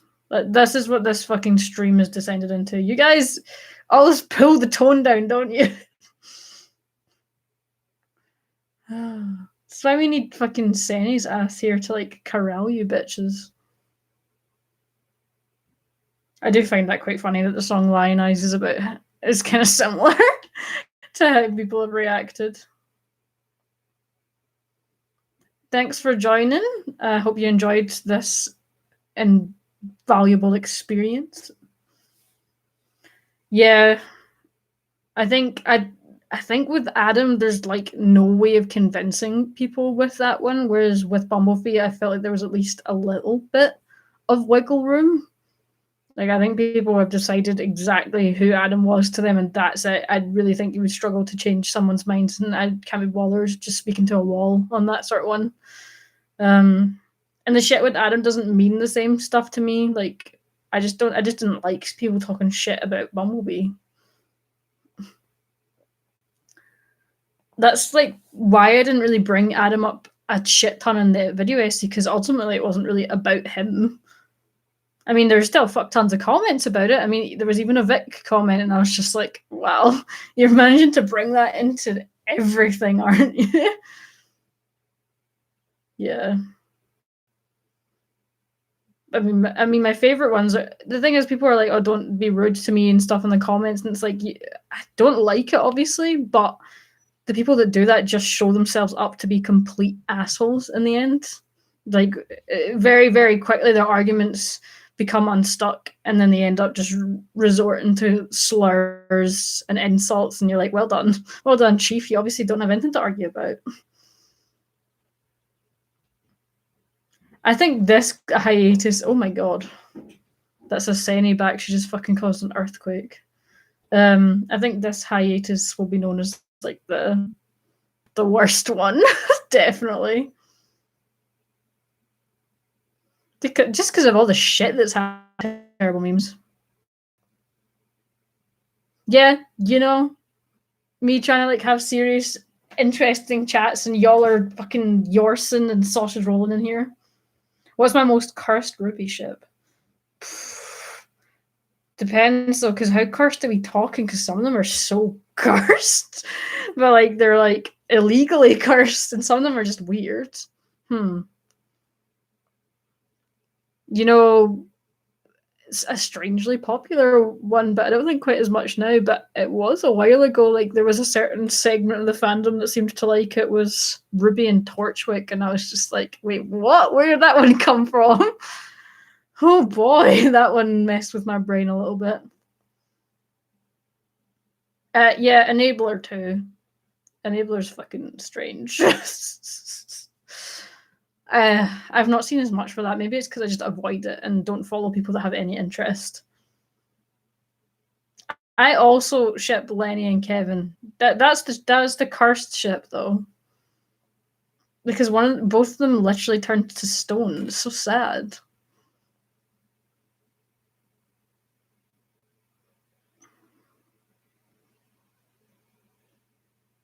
Booty and the Beast. Oh, that's a class. That's a throwback.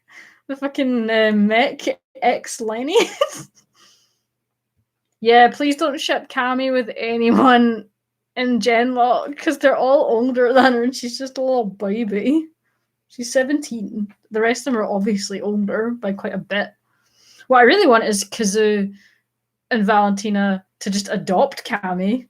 That's the fucking meme that I want to happen.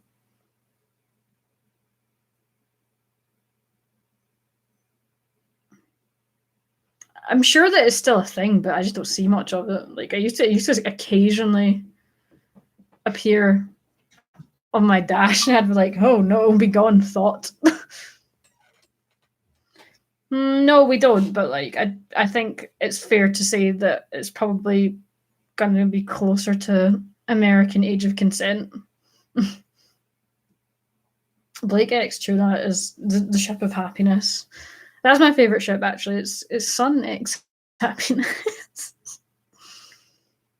The whole team has already adopted Cammy, let's be honest on that one. I just feel like Kazoo and Valentina have a particular like connection with Cammy and with each other that's really fucking wholesome. Incredible, you're just here to curse this stream, aren't you? Do not throw throwing around that. We're being cinder now.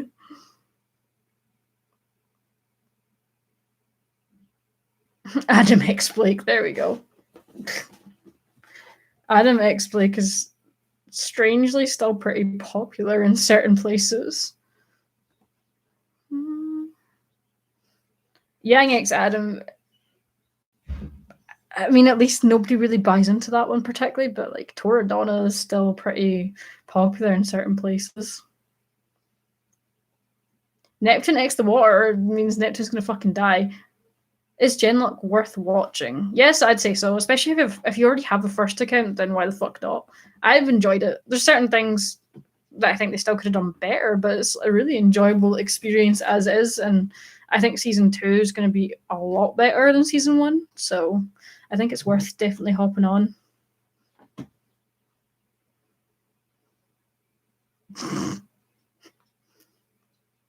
Someone did say on the video yesterday, they were like, "You sound exactly like Cammy from Genlock," and I'm like, maybe because we're both Scottish. Maybe that's the link.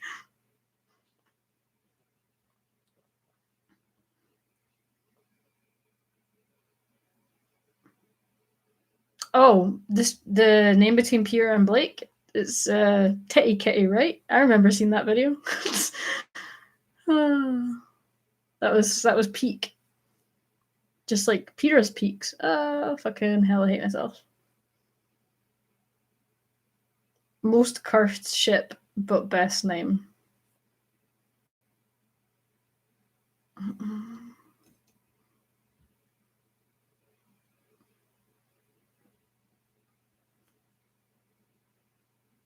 Oh, sorry that you're at work while the stream's on, but at least you can watch it later because it's definitely worth it, isn't it, guys? With all the shit you've been saying in the chat, definitely worth your time.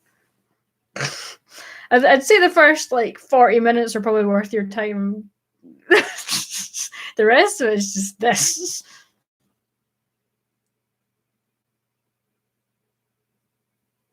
Have I read henceforward? I think I read some of it.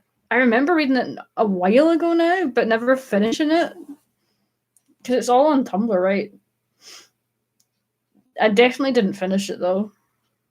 It was good though, like, and for being fan made, like, it's fucking cool. Oh no, the stream is not the stream. The chat's doing a stupid thing. It is a typical Zhao Long stream, you're not wrong. I love how I can like present these like nicely edited, highly analytical videos and then this. This abomination. Ships with Oz. Thank you, Rune Phoenix. Yeah, the fact that so many people appreciated the effort put in was nice. I mean, there were some people that were just the usual, but a lot of people were like, even if I don't agree with you, fucking hell, a lot of effort went into this clearly. So, like, props to you.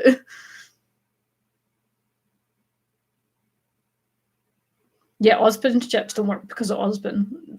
They're never going to work until Ozpin's out of his head because it's just really fucking disturbing.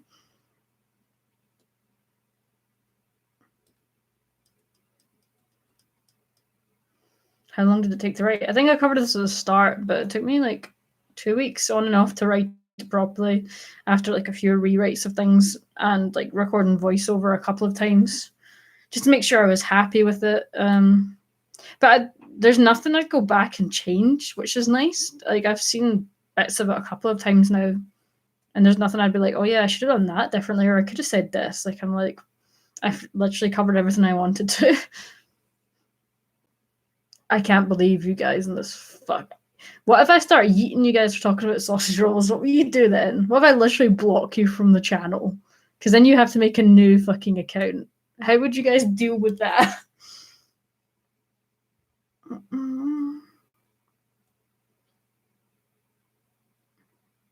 Oh, fuck. Hello, Thomas.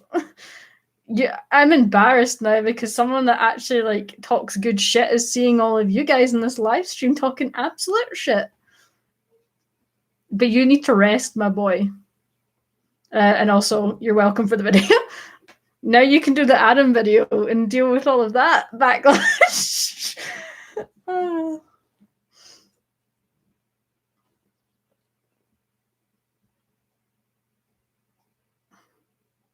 Do you think there could have been a possibility of Adam being redeemed? Adam could never be redeemed. Adam didn't want to be redeemed. Like, he didn't. He never did anything that suggested a redemption arc. Like, I think you could make an argument for Emerald and Mercury. As much as they've done terrible things, they at least have, well, Emerald particularly has shown at least some sort of displeasure at what's happening, whereas Adam has sort of reveled in it. He's acted like it's been this big chore and that he is doing it for the greater good, but the guy like doesn't give humans a second thought. Like, he never ever wanted to be redeemed. Like, you can't redeem someone that doesn't think what they're doing is wrong. Like, he's completely and utterly convinced that he's doing the right thing.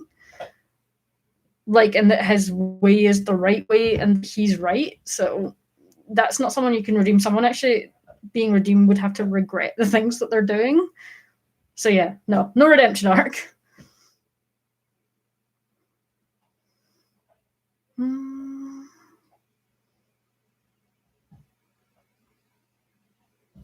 Yeah, you have to show conflict too.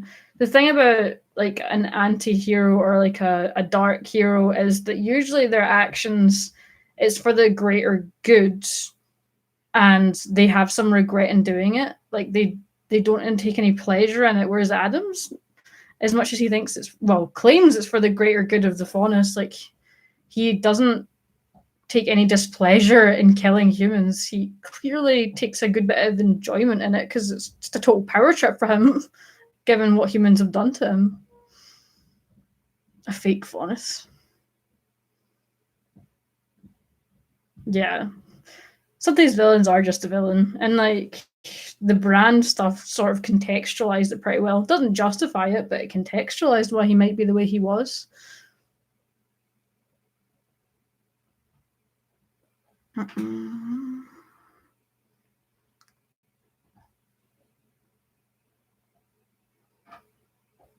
Goodbye, incorrect bees.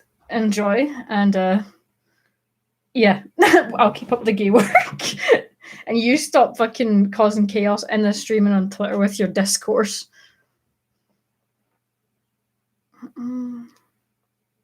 A fake Faunus. Like, they weren't going to pull the Amon thing from Legend of Korra. He definitely was a Faunus.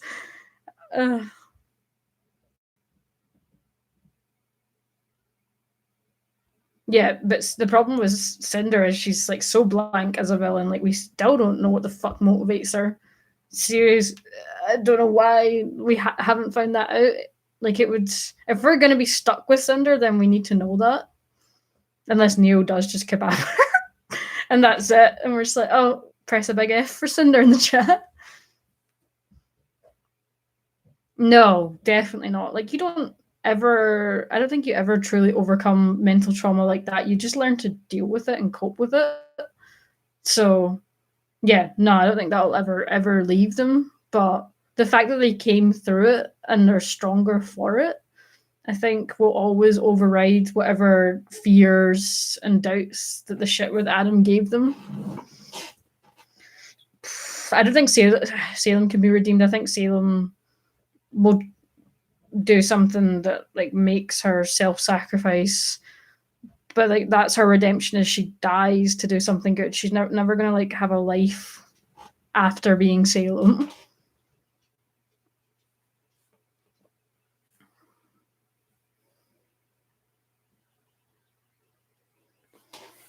Who's your least favorite villain? I mean, to be fair, like Watts is probably the least favorite in terms of we just don't know fuck all about him, but I think we'll learn more. I don't know, because I really don't like Cinder.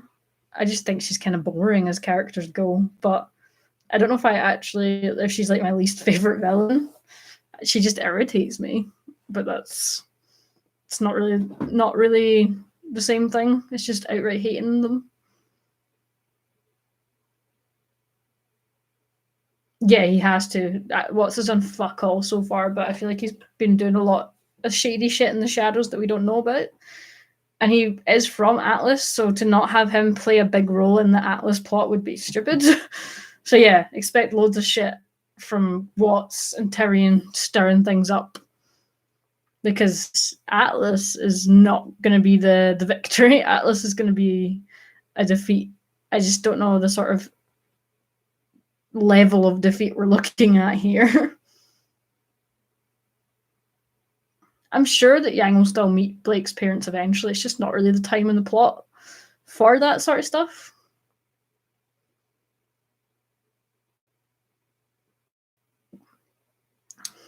Neo, you know what might break the fandom is if Cinder manages to kill Neo whenever Neo makes her move, because people fucking love Neo and hate Cinder. No.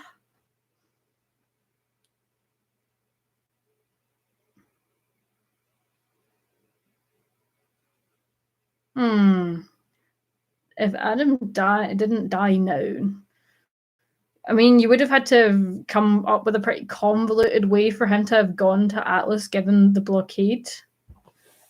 But I think so much of the problem with the stuff with Adam in Volume 6 that maybe would have like chilled people out a bit more was if we'd had more episodes or longer run times in episodes. If we'd had a bit more throughout the volume of him like following them, then that would have been cool. I mean, part of me actually really wanted Adam, Cinder, and Neo to team up because maybe Cinder could finally actually want to murder Ruby along with Neo, and Adam's like, yeah, fuck, I want to murder Blake, so yeah, let's team up even though we don't really like each other. That would have been pretty cool, but like, I don't know if Volume 6 was ever supposed to be that sort of grand battle of villains against the heroes, so I don't know if that would have actually worked. I don't know. I feel like no matter what they did with Adam, people would have still been fucked off, to be honest. We're losing lads. Left, right, and center. Oh my god, we're like hemorrhaging people. Are you guys all just leaving for the meme? I feel like some of you are just literally leaving. Yeah, you are. 100% buy that. You're gonna miss Senny, the big Sen dog reveal. What's the tea, babe? Oh, people can't connect to the stream. Oh no. Oh no. I can't believe I just came in and killed the stream. I can't. It was obviously your hotness killed the stream. Ew. Okay. Oh my god, the dog's here too. It's like a fucking full house all of a sudden. It was just me and my lonesome. Look at that. The stream numbers go back up. Actually, I think people actually got disconnected, so. That light's terrible. Oh look, she comes in and like fucking decides to take over. Ah! I was literally ranting that everyone was just leaving for the meme, but you all got disconnected, so that's truly tragic. Did you think it was just you? No, it was everyone. I thought that everyone was taking the piss because I was going, oh, everyone's leaving, and then everyone was like, yeah, we're gonna leave, and then come back. Oh no, did you post about how I can't crack an egg? YouTuber server. It's because you came on, YouTube couldn't handle the gayness. They were just like, this is too much. Yeah, YouTube deleted. YouTube restriction mode activated. Yeah. For context, I can't crack an egg because I'm severely allergic to eggs. So I've never had to crack an egg until this morning. It was awful. The fact that you phoned me in like a panic, though, was the stupidest. It's awful. And you didn't even make me tea. That's fucking rude. You know what? YouTube can't handle Senny because no one can fucking handle you. It's true. I'm a lot to handle. We've had some interesting chats so far. Oh. About the video essay mainly, thankfully, and then shit about Adam and about Atlas. It's been spicy.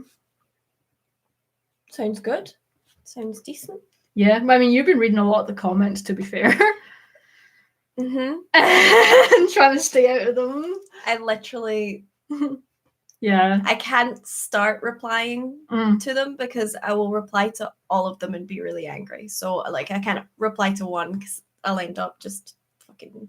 I mean, you know what? I've been, like on the last couple of days, like, not able to put my fucking phone down and checking and replying and getting annoyed. Yeah, Kelly's like, I'm going to go to bed because I'm tired. And I'm like, okay, because I'm, like, on a later shift this week. So, I will need to go to bed as early as I usually do. And then I'll, like, through like an hour and a half later and Kelly's sitting up on her phone and I'm like, but away. Yeah, it's hard, but like I just, as I said earlier, I'm Scottish. I like to get in the last word, especially when someone's been a prick. I rate Jorah. Baby. Yeah, to be honest, like that's what I'm sort of taking from everything is actually there's a surprisingly big silent majority on YouTube and elsewhere that just can't be bothered with the hate, is what I've seen in the comment section mainly. People are like, I'm so glad you've done this because I'm just sick of being recommended That's negativity. Because, like, people have been dealing with hate for years with regards to the Ruby shit. Yeah. Yeah. Like, not even just that, but like just with Bumbleby in general, because people could see the signs as like a woman love woman or like, you know, an LGBT like person who saw the signs and recognized them, like you falling in love with your best friend kind of thing. So they were like, Bumbleby might be canon, and everyone was like, no, it's never gonna be that. Now that it's so close to it, everyone's like yeah. And now they can't handle it because it's so popular. Well, it's not just popular, it's so close to becoming it. But yes, we can look forward to Gayness Volume 7. We were talking about Weiss maybe being in like an Atlas military outfit, and that would all make us way too gay. Like having our hair cropped a wee bit. Atlas military outfit. What song are you most looking forward to from the new soundtrack? Neo song. Neo song. One Thing, I think it's called. It's a banger, to be fair. Even in the little bit we've heard, it's great. I want it. I want Indomitable, and I also want the train fight. Yes, that sounds like it's going to be a banger too. Yeah, someone said that they had a question, but I don't know if they're typing it just now. Yeah, I would honestly like Weiss and Elia just. What? I missed that. Dr. Werrell. Okay, I thought you were just trying to be sing along there. Didn't realize this was a musical stream. Yeah, I would ship Weiss and Elia just purely on the fact that Jacques could have a heart attack. Also, Elia's gay panics around Weiss would be hilarious. Like sort of sneeze, and the sneeze fucked me over, and then Weiss is just pretty, and Elia's like, girls, no. Yeah, you are turning me into a TikTok. Please don't. Wait, what? Dr. Werrell. Okay. Send it as a TikTok. Right, okay, I'm gonna like jump in because like as much as Bumblebee is my main ship, I still think that Black Sun's really cute. So I want to just like take a moment to say that I think it's really cute. I think Black Sun is actually like it has the possibility to be quite cute, but in a different setting, because like we have to remember that Blake like struck him a couple of times, and that's not healthy. No, like the thing is, like before volume, I say it in the essay, but like before volume 3, I think it was a potential option, but after volume 3, it wasn't. It wasn't, and like it was shown to just not work properly. Yeah. Like they worked so much better in volume 5. Yeah, and that's nothing against the actual ship. It's just that. Also, they like, just don't work. Narratively, it's just not as interesting. Like, if we're going to argue that romance has to play into the narrative, otherwise it has, like, no place in the story about people and relationships. And it's like, it's like, but, like, it works. It works with the story, too. Yeah. Yeah. It's exactly like Makora. Where, like, in the short term, in season 1, kind of cute, worked, but then like outside of that, no, I know, but it was because they had to like they wanted to wrap up in a neat little bow. That was the problem with that. They thought it was just going to be that. Yeah. So like in theory, cute ship. In practice, not so cute. Yeah. And that's okay. Sometimes things don't work, and you can still love someone a lot, but understand that you're not the healthy option for them, and it doesn't make you love them any less. And I think that's where Sun is right now. I feel like it's really healthy too, like for just like a male and female friendship to be like you can have romantic feelings for someone and they love and they love someone else in the end, and you can still be ride or fucking die for them because you love them as a person. Like sure you wanted something more, but like ultimately what you probably wanted for that person if you really loved them was for them to be happy. Yes, exactly. Yeah. If you love someone enough, you'll be happy so long as they're happy, and that's where Sun's at. Yeah, I'd say so. Yeah, definitely. People can go against that opinion. That's fine, because we're all entitled to our different viewpoints, but Spicy. Yeah, I'm pretty okay with what Sun did for Blake. Like, I don't think it was okay that he followed her without saying anything, but like he knows that was wrong. Yeah. And he didn't get away with it, sort of thing. Does anyone see Blake slapping as a reaction to Sun falling, or maybe reminding her of Adam? Possibly. It doesn't justify it. It doesn't justify it, but it could be a reason. But it contextualizes it pretty well. Yeah. That like maybe that's. Some people lash out in anger if they've been hurt in the past. Yeah. And it doesn't excuse that behavior, but it explains it. And that's like, it's a really important difference. You can explain a behavior, but it doesn't make it okay. But the fact that people like literally bury Blake's character over that, or like, oh, she's a terrible person, like Blake is awful, and it's like you realize characters have to have flaws. Like nobody is perfect. Yeah, that's what annoys me a lot. And it's not like Blake doesn't feel remorse. She's easily one of the characters that's like feels guilty for things in the show. Easily, it's like a huge part of her character until more recently. Like I know in my life I've done things wrong, or things that I like feel bad for that happened in the past, but things happen and then you learn to grow from them. So yeah, that's the tea. Is the fact that people like want to throw Blake in the garbage bin, but they aren't so willing to throw Adam. Blake at least always shows remorse for the shit that she's done, and also she's not went around murdering people. Yeah, like she at the end of the day, she ran away from Yang, and she knew that was a bad thing to do, but it was like a knee-jerk reaction. Like it was out of like wanting to protect. It was out of concern. Yeah, and it was misplaced in bad timing, but it happened. No gays in this household, sorry. Wrong channel. Wait, there's no gays in this house? Is our love a lie? No, baby. No, it's just me and Jorah. Me and Jorah are the true OTP of this house.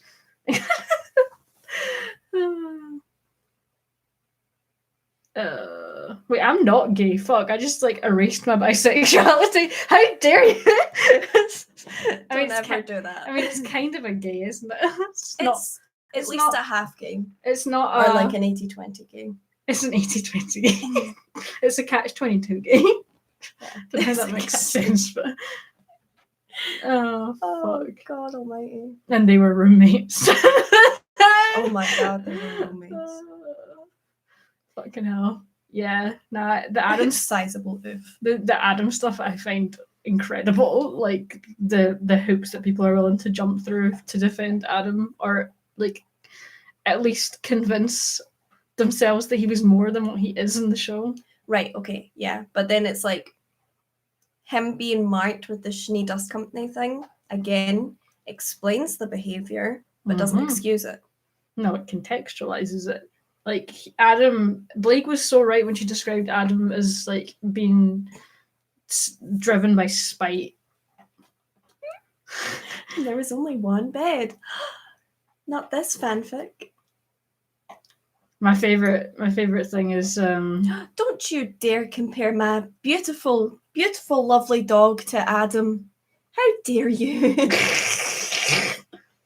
My beautiful son compared to him? Oh no. But to be fair, Jorah has brought us closer together, which is what Adam did for Blake and Yang. Oh honey, not my gay ass. We were already close when we got Jorah. He just made it better. That's fucking gay. This is the gay stream now, not that it wasn't before. Welcome to the gay stream. Obviously, they're just friends. Yeah, that was one of my favorite comments. Is just like, you've interpreted this wrong, but my interpretation's right because I saw no romance. And I'm like, okay, you saw no romance. Does that mean that everyone that saw romance is wrong and you're right? Like, why are you the fucking arbitrator of what a look means? Does that mean that if you didn't recognize that I had romantic feelings for you, that they didn't exist? No, they didn't. Definitely not. I guess my whole life's a lie. I mean, there's plenty of times that we like get mistaken for like friends or flatmates and stuff. But that's so funny. But that's people's interpretations of it, like, Yeah. which I'm not going to fucking hammer someone over the head for. Yeah, we were in a shop. I can't remember what shop we were in, but they were like, "Oh, you're so." Oh no, it wasn't. You came in a taxi to pick me up from work because I was sick, and the taxi driver was like, Oh yeah. "Oh, what a good housemate for you." You know, coming to work to pick you up just to make sure that you were safe. Oh, what a good flatmate. And I was just like, she's a great flatmate. Best flatmate in the game. Flatmate. Imagine with that. Have benefits. A great flatmate. Too many winks, man. We're gonna have to get this chat R-rated. Too many winking going on. Oh, also the Discord has like got like more people. Sorry. How many more people? Quite a lot more. I'm gonna steal your phone to check because my phone's dead. Mine's pretty low, but have fun with that. Thanks.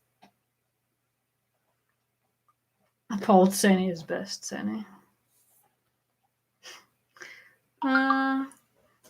Yeah, the thing is, Adam also never really linked to stuff in the actual main villain plot. Like, maybe before Salem was introduced, he could have been, but after Salem's introduction and the rest of the little evil villain squad, I think his demise was kind of inevitable. Who? Adam. Like, he wasn't part of like the main villain squad. Adam, yes. I swear to God they animated that because of the vine. Because she literally puffs out like steam out of her mouth when she says it. I know it was cold. I know it's because it's cold, but there's no way they did that without knowing the fucking vine behind it. Why did Wendy's just say wank? What? Wendy's just said wank. Why have we got a Wendy's chat? Also, thank you, Murder. I'm glad that you enjoyed the video. It was a long one. And I put in a lot of work. I need to do more video essays, and it's nice to have an actual balance of discussion on YouTube. It was like really nice to see as well because you put so much work into it. Like, you planned it all, and then you recorded a voiceover, and then you were like, I like this voiceover, so you did it again. And then, like, edited the whole video together, made sure you had all the clips, all the sounds, everything, so that it all worked. Like, the whole thing together. We have someone to eat. Oh. I just noticed we have Adolf Hitler in the chat. What a tranny ginger, imagine that. I can't believe they just called you a tranny. I can't believe that they would use such a distasteful word. Hitler has to go. Yes. There will be no 1,000-year Reich, you dick. Getting all historical on your ass. I love it when you talk history. I love it when you talk history. It's like the equivalent of I love it when you're feisty. I also love that when someone sees someone being irrational, everyone just goes yeet or not. That just shows you what this stream has got to. It's like we're so tolerant, but then we have to get rid of Hitler. We are going to Austin in July. Yes, we are. I'm ready to fucking die. So we need selfies. Yes, we need all the pictures. I'm going to take lots of video and pictures. Yeah. I just hope that like everything holds together costume-wise in that heat, because I've never been somewhere so warm. I feel like I might suffer. At least I have a few days to like acclimatize to it a little bit, but nothing's going to prepare me. Honey, I don't think. I had 5 days to acclimatize to the heat, and I did not. I just didn't. Okay, well, I guess I'll die. Guess I'll just die. That'll be great on the Sunday when I'm Cammy and I'm just like overheating and just being rude to people, and then someone that's like dressed as Dr. Weller comes up to me and is like, "Need to work on the swearing," and I'm like, "I think it's fucking good." We'll still be part of the Discord while we're away, and we also have admins who are and are not going, so it should be okay in terms of being monitored. Yeah. Hot places, man. Now I'm looking forward to it. Like, I'm especially with RTX London being cancelled. Well, not cancelled. It's more rejected. They never announced it, so it's. I don't know if that's technically cancelled, but yeah, it's a shame. I'm just so glad that we bought the stuff for Austin before that even happened, and we've been saving for it. Thank God. I get you, passive. Yeah. Like I was literally, I can't remember if I've told this story on the stream before, but I was doing like a Battlefield 4 Blake. So I had like the wig on that had the fringe, but I also had like a face mask on. So like all that was like free was like this part of my face here. And then I had like quite heavy like clothes and like some armor and stuff like that on. And we walked like 2 or 3 blocks from died. the convention center to the burger place on Main, I think it was called. And when I Why do we got need there, the details? when I got there, I had like an absolute like anime like sweat. Yeah. Beat. It was awful. I was just like, oh my god. I mean, at least the convention center is air conditioned. This is the thing. Yeah. Once we're actually at the convention, I'm sure I'll be fine. It's just It was even when I did Cindy. Like I thought Cindy was gonna be okay because it was just like a jacket but it's and leather, shorts, though, it's not. but it was pleather, so Yeah. it was awful. It was just awful. Don't answer. Nanny. Nanny. Yeah. I'm Burns is precious. Burns. Cross. That's what the fuck is that's Jar Jar Binks. Mm-hmm. I just did Jar Jar Binks instead. Do you think Yang and Blake still need the talk, or does the we protect each other line take care of that? I'm not sure. I wouldn't mind a chat. I'm not opposed to any Blake and Yang interaction. Maybe it would like calm some people down a little bit that have been calling for that.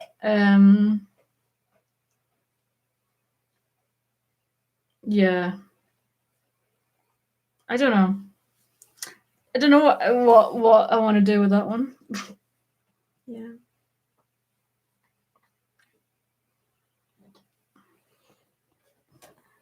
I want my Yanks. I do kind of want Yanks, to be fair. But you know what the ultimate Yanks is, if it happens as a plot, is that Blake gets taken down to the lower district of Atlas with all the faunus, and then some of the team have to go rescue her, and she's like forcefully taken from them. Oh boy, the Yanks! That could be like the way that like seals the deal for Bumbleby, is because that would freak Yang the fuck out. Yeah. And that would be like the kickers. Like she can't not say, because if something does happen to Blake, then Blake would never know.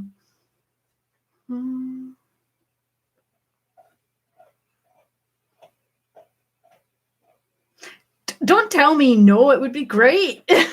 You all want angst. I fucking love angst and I love my bees, but like, come on. What? Was their name that before? Adolf Hitler. Yeah. Their name was always Adolf Hitler. It just didn't look like that on there. That's why I find it funny. Is they're like, oh, we're gonna have to tell Hitler to go. That was why it was so funny. I thought he changed it to that because he heard us joking about it. No. That's why it was hilarious. Yeah, plot-wise also would make sense because it would let us see Fauna's oppression and would be like a really nice bit of drama that wouldn't feel forced. Oh, it could hurt my heart and I want it.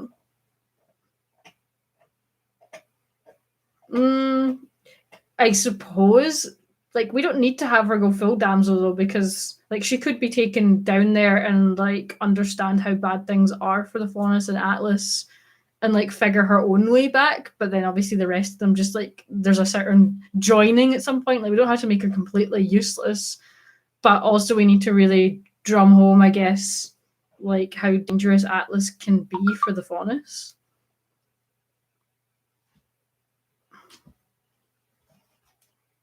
Yeah, we're pretty in sync. It's a bit weird actually. Yeah.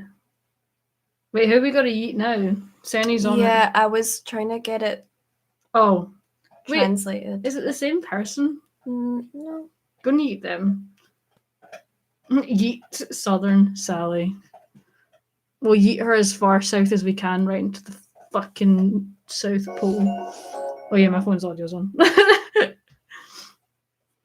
Oh. Are you blind? You went faster. No, I know. I was just reading to see if there was any more. Oh, you're just making sure that you kill as many as possible. Maybe we're on the front page again. Hell yeah.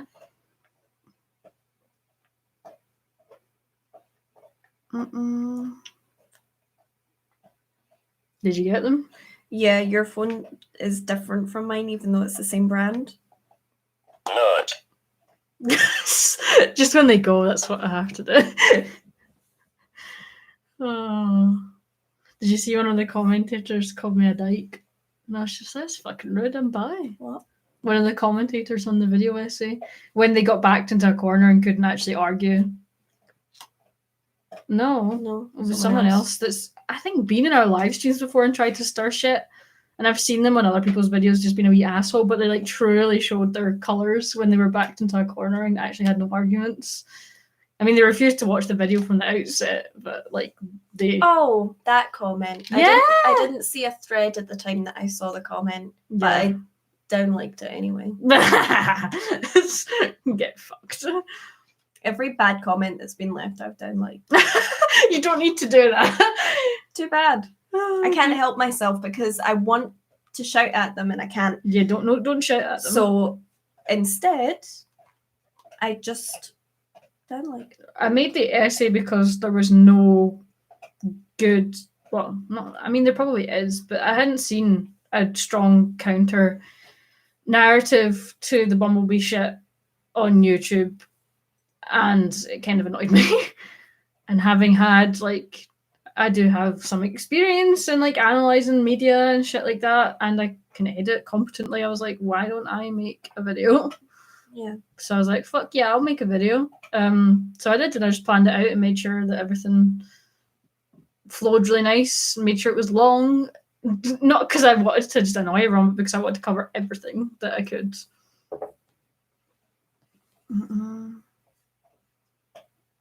But I feel like that it was necessary to provide some other alternative, because people can take what they want. They can go and watch like every side of the coin and like come to their own conclusions. But the fact is, there was really not much of an other side of the coin. Yeah. That's why I had to do it. And being civil apparently is bad. Imagine that. A civil argument is bad. Well, no, it's bad because it gives fuel to Bumbleby shippers. Like, why couldn't I have been? Why couldn't I have been on the other side so that they could have used me in their arguments? No.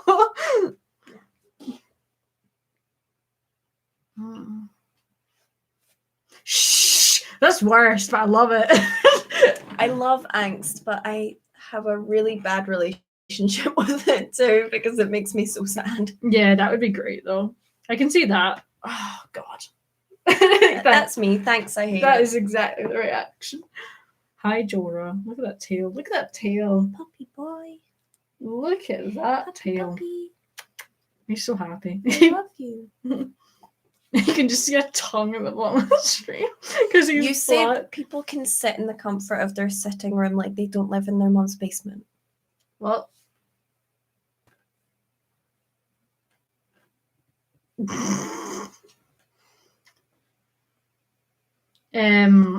yeah, we like the thing is like, yeah, people like to argue things that they don't actually have much of an understanding of, which is quite funny. But yeah, you find when you quickly like engage in any discussion with those kinds of people that they run out of arguments because their arguments don't make any sense, and then they lash out usually with some kind of slur, and you're like, okay, got the measure of you. And cool. it's usually because you've got a well put together argument, you've researched it, you've got all of your deets, and then they come in under researched with an opinion, and then when you challenge their opinion, they have nothing to fall back on apart from their opinion, which they can't get across to someone because it's not backed up by anything. No. So then they just resort to being offensive and rude, and it's fine though, because it just shows them out to be exactly the kind of people they are. So I don't even mind when it happens. I'm like, great, that's really helped your argument. You look like a solid individual now, Chief. Yeah. What? I just missed you. Why are you being gay on the stream? Because I haven't seen you all day. That's so gay. Everybody press an F for Sunny having not seen us. Please don't. There's too many people in the chat to press it. That's not actually as many as there usually is. No, but there's still too many. Sunny being gay as fuck. Guys, what do you expect? Too late.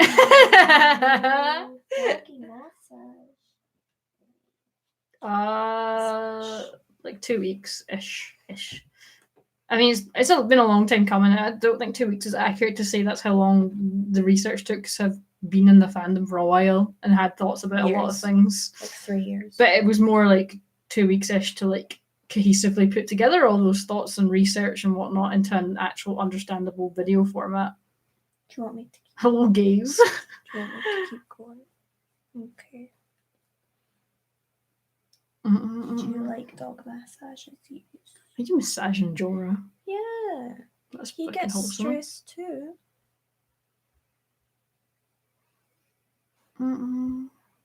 Yes, it is rooted in Latin. It means Gaius Supremus Maximus. That's what the Greeks said when they were fucking each other. What the Romans said when they were fucking each other as well. Also, what I find really funny is everyone's like, oh, gay activity is brand new and this has never happened before. But like, if you look back in ancient Greek history, then older-ish men, I say older, but they were like 15, 16, would take like 10, 11-year-old boys Roman bathhouses. to like teach them how to be a proper man by like having gay sex with them. Pretty gay. So like why was It's it not new. important to make the essay? Because, like I said, there was no counter narrative to what was being said about Bumbleby on YouTube. That's why it was necessary to make a counter video, because you can't inform an opinion on something if you don't see both sides of it. I mean, some people just outright refuse to see the other side, but that's up to them to live in an echo chamber. Some people, that's just it. You can't change everyone's opinion. You can make them think about their opinion and they might then change it on the back of that. But if they're deep rooted in their opinions and they're in an echo chamber of people that think the same way and support the way that they think, even if it's wrong or unhealthy, if they're in that echo chamber and they've got their opinion that no one's challenging them with, they'll just continue to think the same thing.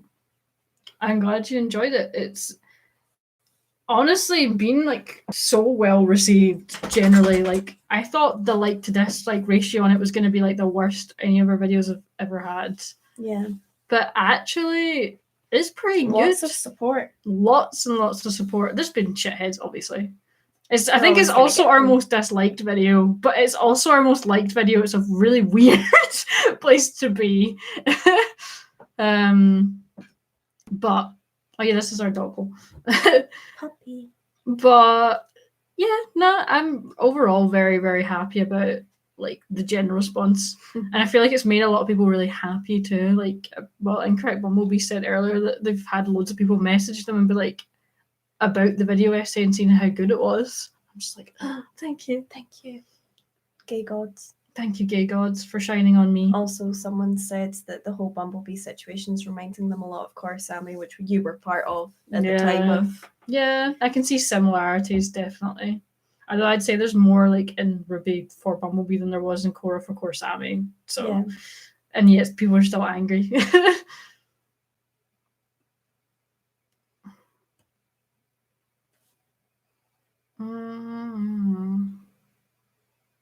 Jorah's just looking like ahead of himself as I pet his ear. He's not doing anything very exciting. I thought Bumblebee before Volume 6. I shipped it from Volume 3. 2 or 3. Yeah. 3. I came into the show at the end of Volume 3. Mm-hmm. I had no idea what the fuck anything was, what happened. Mm-hmm. But when I was done, that's Korosami's hands were tied. You're right. In a gay way. Yeah, they were. Like, I get when you look back at it, like you got to remember it was actually quite a while ago now, and things have changed a lot in media since then. It was a good step forward for sure. Yeah, I don't know. People have loved it since like Volume 1, but I feel like actual narratively wise, Volume 2 and 3 were the ones that really sold it to people. Sailed.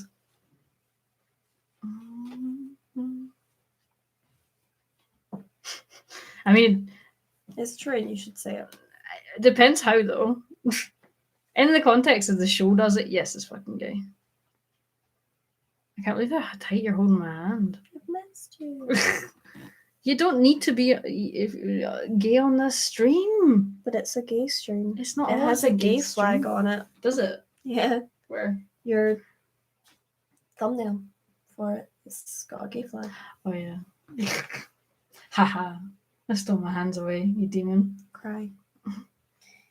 Dora. Now you're like, please give me attention. I'll hold your hand instead. Yeah, give me a pop.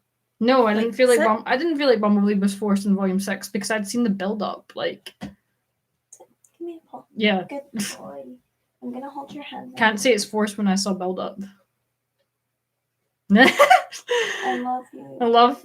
You know what's going to be so weird is when we're a couple of years from now, when like certain memes have completely died out, and it's just but people know them just by phrases. So Harold, Yeah. and people are like, "Why are you saying that?" It's like, oh, do I have to explain it to you? Yeah. Or F. Imagine explaining F to someone. Yeah. Like, oh, remember when F was invented? Yeah. The whole point of my video essay was to show that it was not forced. Like, if you paid attention to the build-up that was there.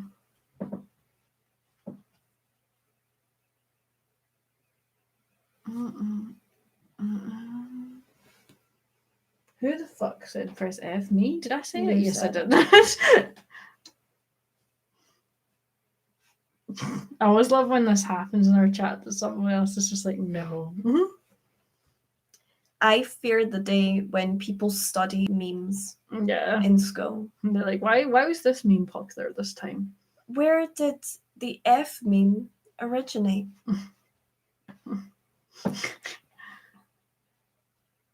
Why was Harold, their lesbians, made so popular? Can I get a big of buzz? What buzz? The nut butt buzz? Yeah, it's I mean, it's, sure. I don't know. What if that's what they actually wanted, to be fair. What do you mean it's hit rock bottom? As if it's not there already. Who were these fucking gays? Please answer the following questions. Yeah. Does Jim cut it again? Did it? Nah, someone said that it's already happened and that Richard Dawkins is doing a meme theory. No. Cry. Jordan. Look at his wee tail. I wonder like what memes they would have though, because there's so many different like meme channels. Like you've got Vines and then you've got TikToks and then you've got your classic internet Vines. Twitter, Tumblr, Facebook.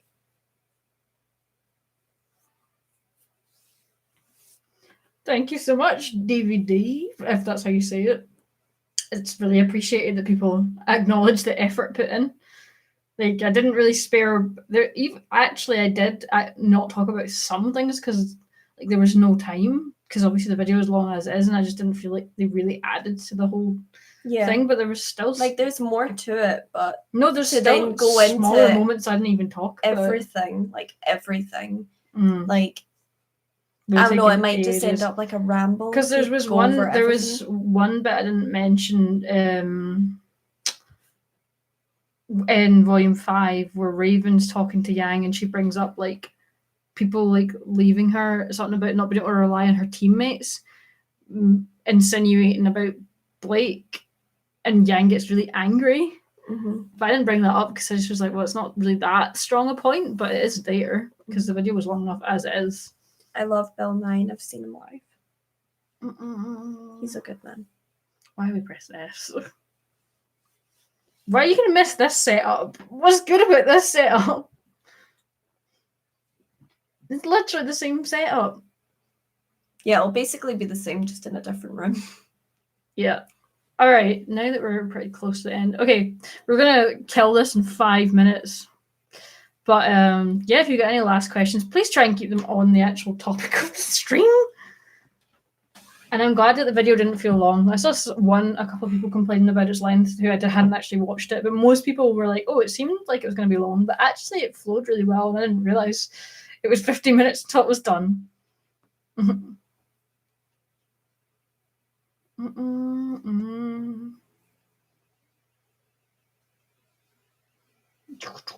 That's too big a question to answer. Why do people hate Bumbleby?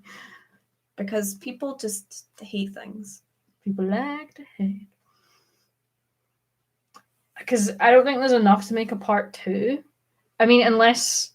It might also not be as successful as the first one, so... No, the only reason I'd make a part 2 is if, like, obviously, say, Volume 10's done, and I analyse, like, the second half of Ruby for Bumblebee development. That's about it.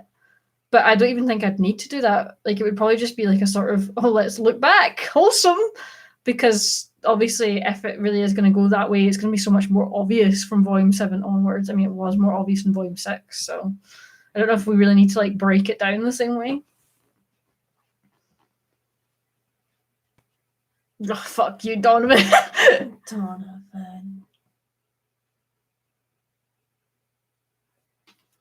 I mean, yeah, I didn't even bring up Armed and Ready, that line about I'm racing to her side. Yeah. There's nothing that I won't do for her. Yeah, I didn't even bring that up because I didn't need to. But it's there. But it exists. Honestly, I'll do the video essay and the voice actor is getting hate because it pisses me off so much.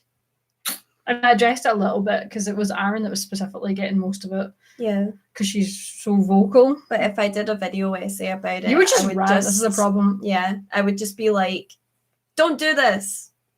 Because it's bad. Anyway, next. Yeah. Like, you don't need a video essay of that, like, to say why it's bad to fucking talk down to a voice actor. Like, I don't need you to. Why should I educate you on that? It's talking down to a voice actor. It's talking down on a person who's real and has feelings. So don't do that. Thanks, my dude. Yeah, this is the whole point. Is like, yeah. If you're open to the possibilities of it, then you notice the smaller things because they're smaller. But if you just completely closed off to the idea of it altogether, you're not going to notice the smaller things, which is why I made the video, because I did see the smaller things that people might have missed, which clearly a lot of people have because they're watching it and been like, oh my god, all this shit that I didn't notice. Yeah, well, it was funny because, like, when I first started watching it, I was like, I wasn't closeted, but I wasn't fully open to the reality that I liked women. So, like, some of the smaller things in the beginning I missed. But then when I went back and watched it, I was like, oh, yeah, it was there the whole time. Imagine that. In terms of another Bumblebee Q&A, I'm guessing you're referring to, like, the Beauty and the Beast channel. I do have a video for that. I just haven't fucking finished editing it because I'm bad. But it's like a vloggy sort of video. So maybe now that I've done this huge ass video essay, maybe I'll maybe when we move. Yeah, maybe once we move, I'll actually finish editing it because it's quite funny. It's really quite. Is this the winter one? Yeah, it's just a lot of fucking weird editing, to be honest. But it's good. It's good. Yeah. Oh, I'm glad that you've enjoyed the live stream. Yeah, the fact that some people are still convinced that Armed and Ready is about Ruby in that line, I'm like, what? Also, my arms look really good when I'm like this for some reason. Flex. I don't know why. It must be that's like that sort of, I had to do it to him stuff. My arms don't look that good like this. I know. Because I have no muscle. Is this what the end of the stream is? It's just us flexing. Me with my noodle arm. You're just like, you're not, you gotta pull your sleeve out if you're gonna flex on this live stream. It's okay. You actually have some muscle. It's nothing compared to yours. Now you need to flex. For a comparison. Okay, if you insist. Love that gal. You're just like, internally, you're like, why did I ask that? I can't do the double biceps because this arm's essentially broken, but I'll get into that another time. Kelly can, if she wants to. What? I just flexed there. Oh, I suppose this the chat's probably running behind us.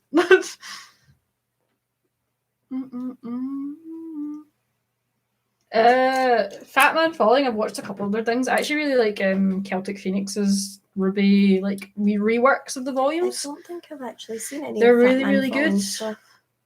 Not Fat Man Falling, but he's friends with this guy called Celtic Phoenix who's done some really good like rewrites of some of the volumes. Oh, that one. Okay.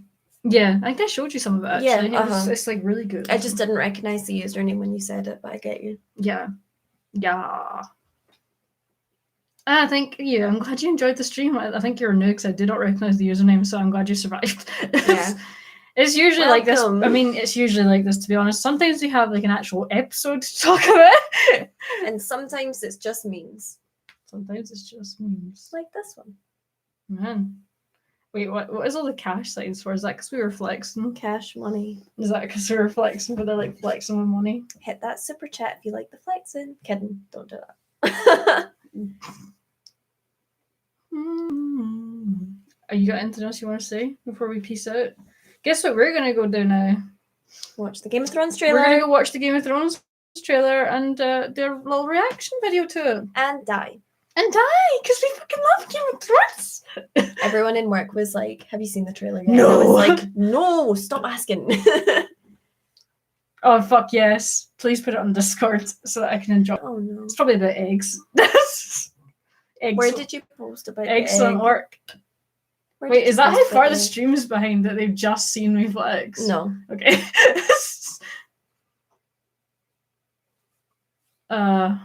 Yeah. Hopefully we'll be streaming again soon. Probably not this weekend. No, definitely not this weekend.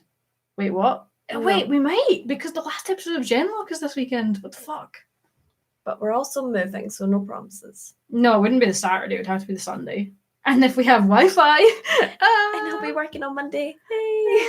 We'll see. We'll let you know if we're going to stream on the weekend, because it could be that we end up having to stream the weekend after when the actual reaction would go up for Genlock instead. Yeah.